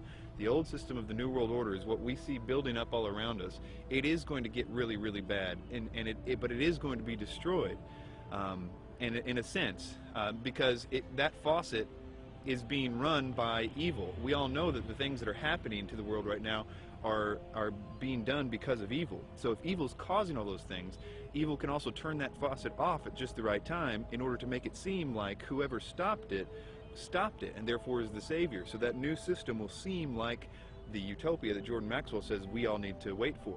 It's interesting that he says that at that time that's when the aliens, or gods, are coming back to stop it.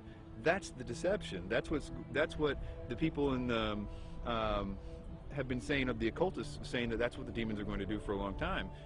It's easy to be seduced, especially in Tsarian's case, who was raised since 11 years old saying this is truth. He was raised by Rosicrucians, raised by these people by his own admission. He was doing the tarot cards at the age of 11 by his own biography. This is the example of being raised in a system, being told one thing is true and the other thing is not. It's biased is what it is, but nevertheless, I think in that reason these people deserve our sympathy. One way or the other, they are deceived. Even if they are intentionally doing it, which is possible in the case of Tsarian, and it's possible in the case of Maxwell too, I suppose. Even if they're intentionally doing it, they have to deserve our sympathy and even our prayers, because even if they're intentionally doing it, they're still deceived. But to wrap that up, Blavatsky and everything that came out of that was what 1 Timothy calls the doctrines of demons, and in the last days people will believe. The New Age and all of that was birthed by Blavatsky, and the New Age ideas will be used to bring in this new world order.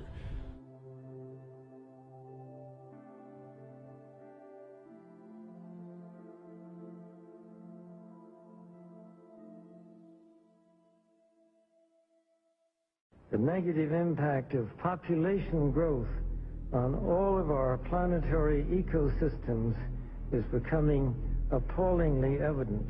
Unless nations will agree to work together to tackle these cross-border challenges posed by population growth, overconsumption of resources, and environmental degradation, the prospects for a decent life on our planet will be threatened.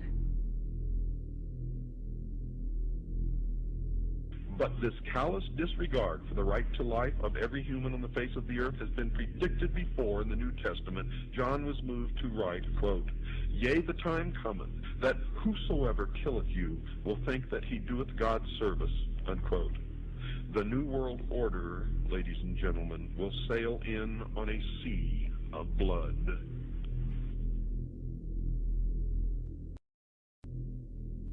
The same New Agers who call for peace, love, harmony, and world unity, when confronted with separatists, for example, fundamentalist Christians, you start to see a darker side to them. They do not appreciate people who will not adopt their New Age views. For example, a major New Age figure, David Spangler, who was in a group known as Planetary Citizens, which was a UN group, stated something to the effect of, we can take all the marshmallows, all the scriptures, all the tablets, and have a jolly good bonfire. So essentially, he's promoting the abolition of these faiths. Similarly, Maharishi Mahesh Yogi, the influential New Age guru sought out by the Beatles, stated, quote, "There has not been and there will not be a place for the unfit. The fit will lead, and if the unfit are not coming along, there is no place for them. In the place where light dominates, there is no place for darkness." See, in his thinking, the fit are the New Agers, and the unfit are those who do not adopt the New Age beliefs. People who are, for example, fundamentalist Christians, Jews, people like this. So essentially, you see a lot of intolerance within the New Age movement. It's not all nice and dandy with these people. You know, they have the mask, they have the appearance of peace, love, harmony, but in their writings, they do come out and say that there is no place for Christians and people who do not accept their beliefs. The Book of Co-Creation, New Age leader Barbara Marx Hubbard states, quote, "Out of the full spectrum of human personality, 1/4 is electing to transcend, 1/4 is resistant to election. They are unattracted by life ever evolving. Now as we approach the quantum shift from creature human to co-creative human, the destructive 1/4 must be eliminated from the social body. Fortunately, you, dearly beloveds, are not responsible for this act. We are. We are in charge of God's selection process for planet Earth. He selects, we destroy. We are the riders of the pale horse, death." Alice Bailey explained what the New World Order will do to those who refuse to accept it. Quote, "Let us never forget that it is the life, its purpose, and its directed, intentional destiny that is of importance, and also that when a form proves inadequate, or too diseased, or too crippled for the expression of that purpose, it is, from the point of view of the hierarchy, no disaster when that form has to go. Death is not a disaster to be feared. The work of the destroyer is not really cruel or undesirable. Therefore, there is much destruction permitted by the custodians of the plan, and much evil turned into good," unquote. Blavatsky's peer, Aleister Crowley, said an Egyptian entity told him Christianity would be destroyed at the advent of the New Age, quote.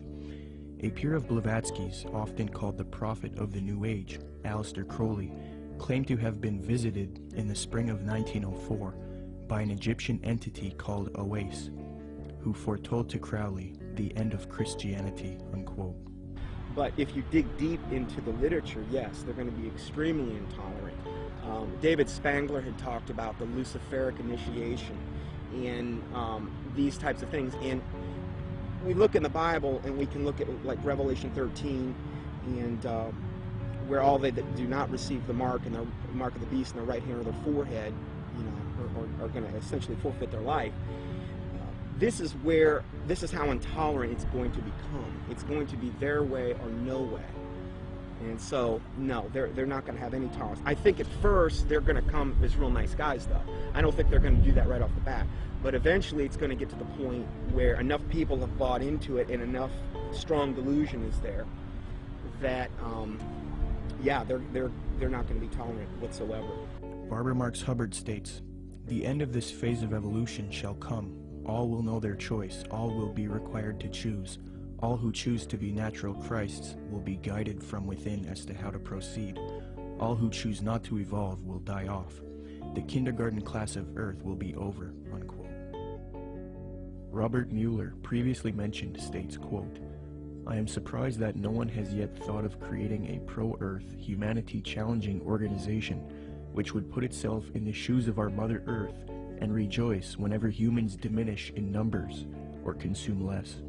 It would give yearly prizes to people, events, or institutions which achieve a reduction of the human population or of the consumption of Earth resources.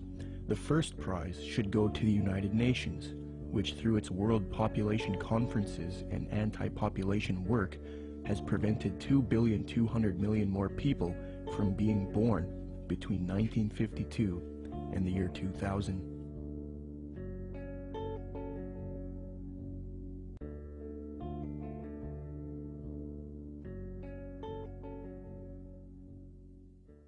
The more you look into where the 2012 ideas originated, and honestly, most of the 2012 theories are relatively new, that is, people attaching significance to the fact that the Mayan calendar ends. And almost without exception, they are by people that are channeling entities. A lot of times they say it's the Pleiadians that they're talking to, or the Syrians, or in the case of David Wilcock, it's Ra and Seth. Most of the time, what the entities are telling the people don't always match up, but they always seem to be telling the same things. And for the most part, a lot of those early people that got the information from spiritual entities were saying that it was a great cosmic enlightenment that was coming in 2012. And so that to me seems to be the most direct idea that the spirit world wants us to think, because it's oftentimes accompanied with this idea that they want the person they're telling to go out and tell more people. So 2012 became significant on the internet because people felt like it was their mission to tell other people because they were having supernatural experiences.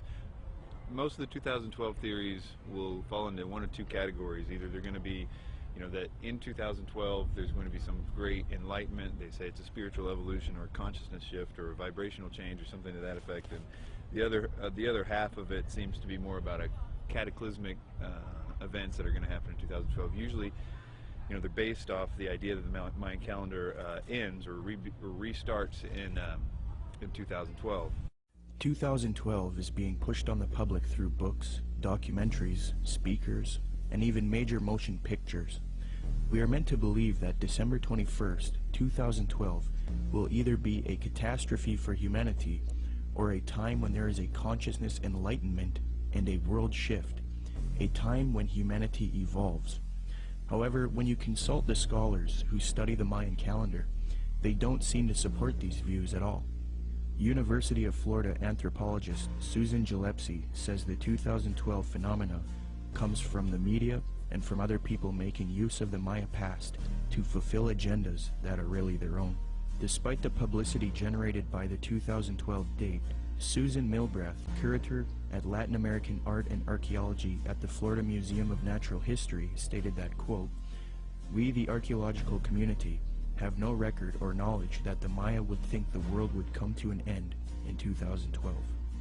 I think probably the most significant reason that all of them are wrong is because what they say that is going to happen in 2012 isn't. That is, although the Mayan calendar might be ending, there is no galactic alignment, whether it be the Earth actually won't be aligning with the center of the galaxy in the sense, and that actually won't happen for another 30 million years. So, and even if it was, there's no necessarily any evidence that anything would happen, but it's really a moot point because there isn't anything happening. Secondly, there is no actual alignment of the planets. It's another thing that people are saying is going to cause the enlightenment or the catastrophes. And this goes on and on. It's the same thing with the solar flares. It's the same thing with Planet X or Nibiru, or all those things aren't happening. And it's very interesting how you actually can go point by point and find out that each one of those supposed catalysts aren't true. Sandra Noble, Executive Director of the Foundation for the Advancement of Mesoamerican Studies in Crystal River, Florida, states, "To render December 21st, 2012 as a doomsday event or a moment of cosmic shifting," she says, "is a complete fabrication and a chance for a lot of people to cash in," unquote.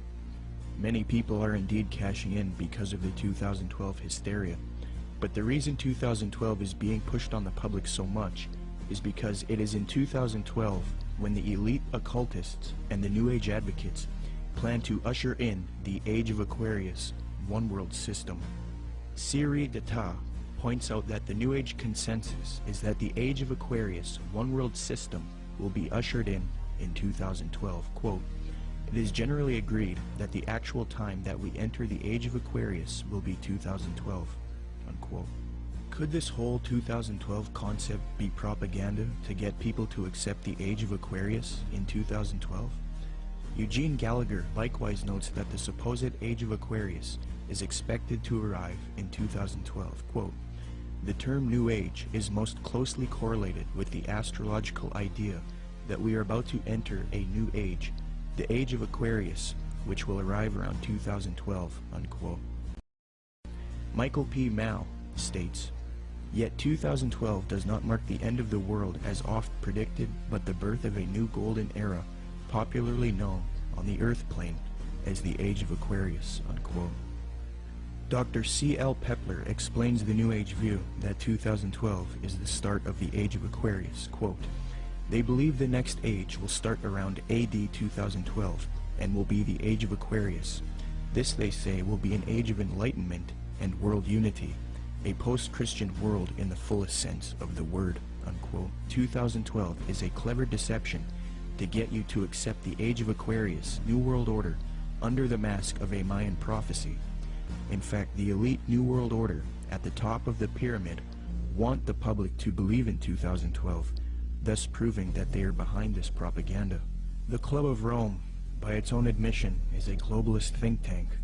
The aim of this organization, founded by Erwin Laszlo, is to solve the world's problems and erect a solution, a new world order, one world government, the same theme we have been talking about in the film.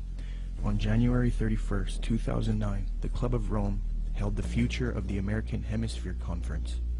Francesco Stippo kicked the conference off with a speech. Francesco Stippo is a member of the U.S. Club of Rome. He authored the book World Federalist Manifesto, Guide to Political Globalization, where he states, quote, "Political globalization is the creation of a world government which regulates the relationships among governments." Well, founder of the Club of Rome, Erwin Laszlo, along with popular New Age author and student of Jiddu Krishnamurti, Deepak Chopra, along with globalist Mikhail Gorbachev, have all authored a book together entitled World Shift 2012. This book advocates the 2012 theories extensively, so it appears that the elite have vested interest in this 2012 hysteria, and they want the public to accept it. Erwin Laszlo's Club of Rome founded another spin-off organization called the Club of Budapest. Now, it is this elite organization, the Club of Budapest, which is promoting 2012 and the New Age ascension beliefs to the public. New Age members of the Club of Budapest include Robert Mueller, former General Secretary of the UN, and Barbara Marx Hubbard, who stated, quote, "We have been projecting the transformation in 2012. It is happening now," unquote. Founder of the Club of Budapest, Erwin Laszlo, is also featured on the Pro-2012 Ascension website, worldshift2012.org. This website heavily promotes the idea that the world is about to end in 2012 if there isn't a transformation based on consciousness resulting in a new global order. Under the Partners section of the website, the State of the World Forum, which Zeitgeist is connected to, is listed on the site. This ties the New World Order to 2012 in that the 2012 hysteria is being pushed by the New World Order to the public to rally humanity together for a one-world government. Under the endorsement section of the worldshift2012.org site, Mikhail Gorbachev is also listed. Mikhail Gorbachev, the Communist New World Order advocate. Thus, it is quite clear that the global elite want people to believe in 2012 so that they can achieve their Age of Aquarius one-world system, which they now claim will emerge in 2012. It's a very clever deception that a lot of people have fallen for. Will anything happen in 2012? Maybe. Will it have to do with any prophecy of Maya? No. If anything does happen, it will be the New World Order who engineers it and ushers in their global system.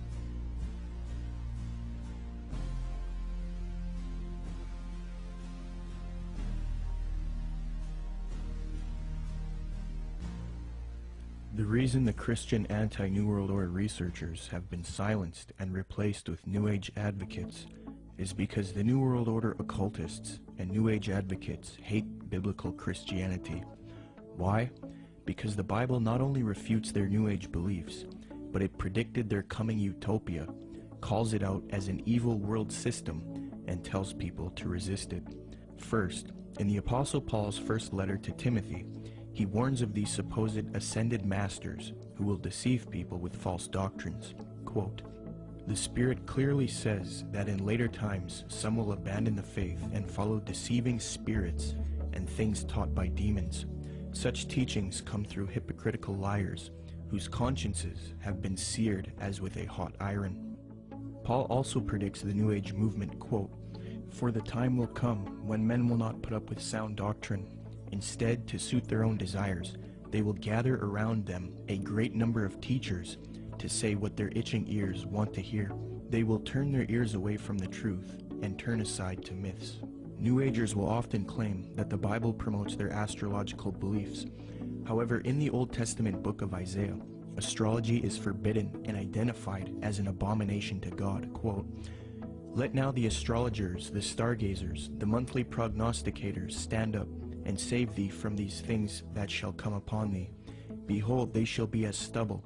Zeitgeist's main source, Acharya-S, claims that Jesus talks about the age of Pisces in Matthew 28:20, which states, "And teaching them to obey everything I have commanded you, and surely I am with you always to the very end of the age." However, although the zodiac was around in 1st century Palestine, the age concept was not around yet, so the biblical writers could not have been referencing the astrological age. Dr. Noel Swerdlow, professor of astronomy and astrophysics at the University of Chicago, states, "Within which group of stars the vernal equinox was located was of no astrological significance at all. The modern ideas about the age of Pisces or the age of Aquarius are based upon the location of the vernal equinox in the regions of the stars of those constellations. So when this woman says that the Christian fish was a symbol of the coming age of Pisces, she is saying something that no one would have thought of in antiquity." Unquote. When Matthew 28:20 talks about the end of the age, or in Greek, the end of the eon, he is not talking about astrological ages, as this concept was not around yet. The age referred to is that of Jewish understanding. As J.P. Holding remarks, quote, "Zeitgeist is correct that when Jesus refers to the end of the eon, he doesn't mean the end of the world. However, he is also not speaking of the astrological age of Pisces. Rather, in the 1st century Jewish thought, there was an awareness of the current age, Ha-Alom Ha-Zeh, and the age to come, Ha-Alom Ha-Ba. The distinction between the two appears both in the New Testament and in other Jewish writings. This has nothing to do with astrology." Unquote. Zeitgeist merely tried to deceive the public into the New Age worldview by distorting the biblical data, which actually condemns astrology. Moreover, Jesus, Paul, and John predict this coming world teacher, Antichrist or Maitreya, and the New World Order, one world government.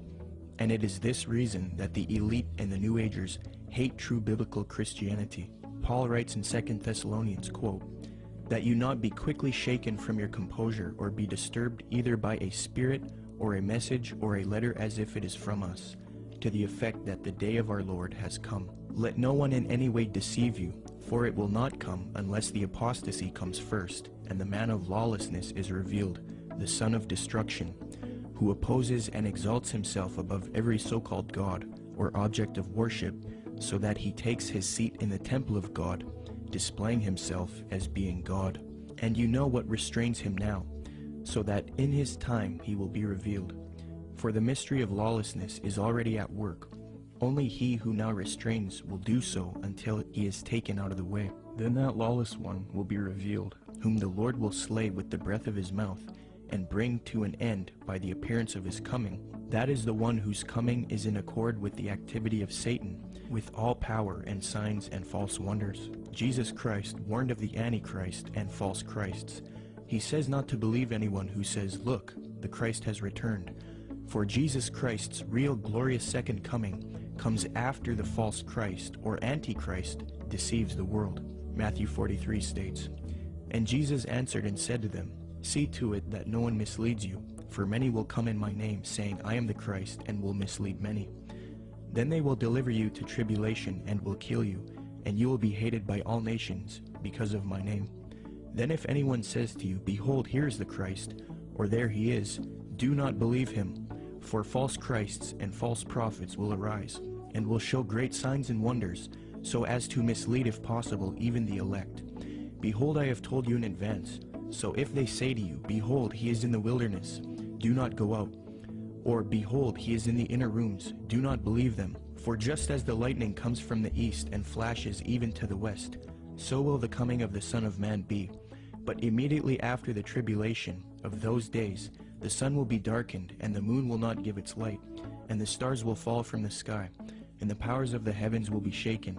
And then the sign of the Son of Man will appear in the sky, and then all tribes of the earth will mourn, and they will see the Son of Man coming on the clouds of the sky with power and great glory. In the book of Revelation, the Apostle John warns about this evil world teacher who humanity worships as he claims to be God. And he opened his mouth in blasphemies against God, to blaspheme his name and his tabernacle, that is, those who dwell in heaven. It was also given to him to make war with the saints and to overcome them. And authority over every tribe and people and tongue and nation was given to him. All who dwell on the earth will worship him. Everyone whose name has not been written from the foundation of the world in the book of life of the Lamb who has been slain. And he causes all, the small and the great, the rich and the poor, and the free men and the slaves, to be given a mark on the right hand or their forehead. And he provides that no one will be able to buy or sell, except the one who has the mark, either the name of the beast or the number of his name. Here is wisdom. Let him who has understanding calculate the number of the beast, for the number is that of a man, and his number is 666. John then talks about how the leaders of the world will form a one-world system and give authority to the Antichrist, or false world teacher. Quote, The 10 horns which you saw were 10 kings who have not yet received a kingdom, but they receive authority as kings with the beast for 1 hour. These have one purpose, and they give their power and authority to the beast. These will wage war against the Lamb, and the Lamb will overcome them, because he is Lord of lords and King of kings, and those who are with him are called and chosen and faithful. So if this Maitreya is real, and if he has the support of the New World Order, and if he plays a role in the coming world system, there is a high potential that he is in fact the Antichrist. We will have to wait and see. The Bible talks about how the real Lord Jesus Christ will return after this world system is created, and this world teacher deceives the planet. Revelation 6 says, Then the kings of the earth, the princes, the generals, the rich, the mighty, and every slave and every free man, hid in the caves among the rocks of the mountains. They called to the mountains and the rocks, Fall on us and hide us from the face of him who sits on the throne and from the wrath of the Lamb. For the great day of their wrath has come, and who can stand? The time that it's talking about in the Bible is actually going to be a time when the world is going to be extremely happy to be in this new system. And that includes people that right now think that they know all about the New World Order and all this stuff. Those people, included with the rest of the world, are going to be happy with being in the new system. What the Bible describes as something that is almost impossible to believe, in the sense that people are going to give their worship. These are politically correct people are going to give their worship to a man. That something is going to happen to cause them to worship a man, and that is something we're not ready for. It's something that political leaders don't right now do miracles, for the most part. That the whole concept requires new input. Something different has to happen. And I think that when you look at what the New Age is saying, what they say is going to happen, what every movie is talking about right now, this idea that there is a new rebirth coming, a New Age is going to be supernatural, that the aliens are going to come back, and all these concepts that if it really happened, we would be, many things would happen, not the least of which would be that we would, as a world, start to be believing in some new sort of doctrine, namely that God doesn't exist, but that we are gods ourselves. And the way that would function is that, well, here are aliens, and they were just like us at one time, and we're going to evolve like them and be more like them. That inherent in that is the idea that we are also gods. The message that the New Age elite don't want you to know is that there is one God, And 2,000 years ago, he entered into creation as Jesus Christ, lived a perfect sinless life, and willingly died on the cross to pay for our sin. And if we accept Jesus Christ into our heart as Lord and repent of our sin, then we are spiritually saved forever. It is this message that the New Agers hate and want to stamp out. But if you realize that the New Age and the New World Order doctrine is a lie and an abomination, and if you want true salvation and the power to stand with Christ against this coming system, say this prayer with me and become a true child of God. Lord Jesus Christ, I ask you to come into my heart as Lord. I accept what you did for me on the cross, dying for my sin. I repent of my sin and I wish to live a life for you, following your teachings found in the New Testament. Please forgive me of my wicked ways and transform me into a child of God. I pray in Jesus' mighty name, amen. Come, Lord Jesus.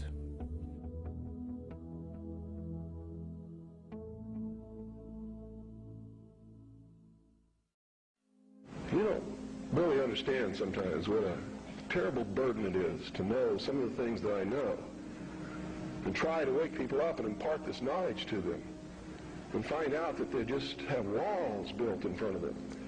They want to be slaves. But we're making some chinks in those walls. You must publish only documented fact. And you must stay away from printing articles from people who will not document as fact what they put in their articles. That's why my broadcast scares the hell out of socialists. That's why in a White House memorandum I was named as the most dangerous radio host in America, not because I'm going to go out and shoot somebody, but because I shoot documented facts which cannot be refuted. That's why. That's what's dangerous. Seek ye the truth, and the truth will make you free, and nothing else will do it. Jesus Christ has never lied to anybody. Why won't you listen to him? Don't spread a rumor. Spread the truth. Document it. Prove it. Make it irrefutable, and you too will become dangerous to those who admire us in lies and enslave us in socialism.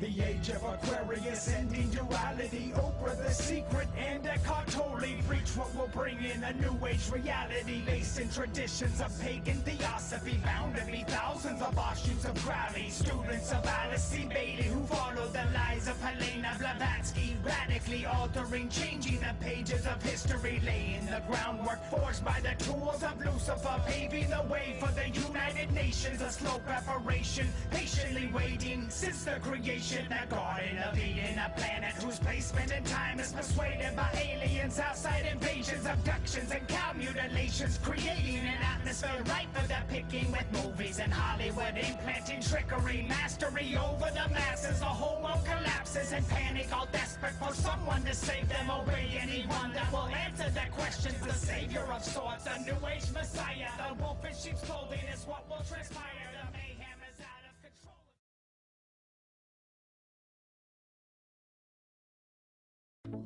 In the book of Revelation, the Apostle John warns about this evil world teacher who humanity worships as he claims to be God.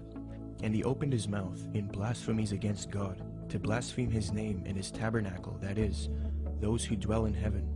It was also given to him to make war with the saints and to overcome them. And authority over every tribe and people and tongue and nation was given to him. All who dwell on the earth will worship him.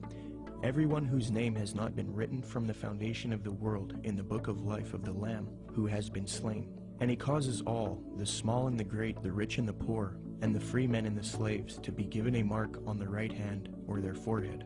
And he provides that no one will be able to buy or sell, except the one who has the mark, either the name of the beast or the number of his name.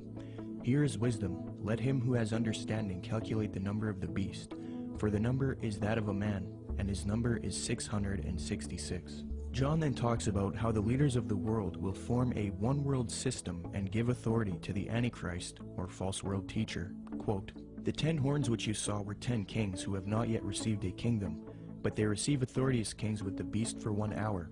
These have one purpose, and they give their power and authority to the beast.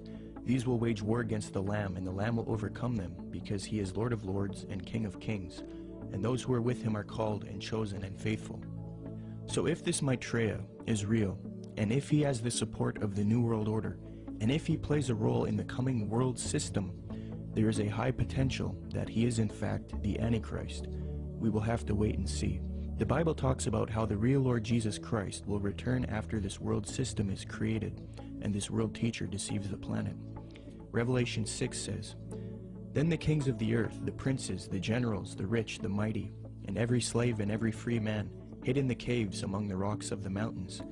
They called to the mountains and the rocks, 'Fall on us and hide us from the face of him who sits on the throne and from the wrath of the Lamb. For the great day of their wrath has come, and who can stand?'" The time that it's talking about in the Bible is actually going to be a time when the world is going to be extremely happy to be in this new system. And that includes people that right now think that they know all about the New World Order and all this stuff. Those people, included with the rest of the world, are going to be happy with being in the new system.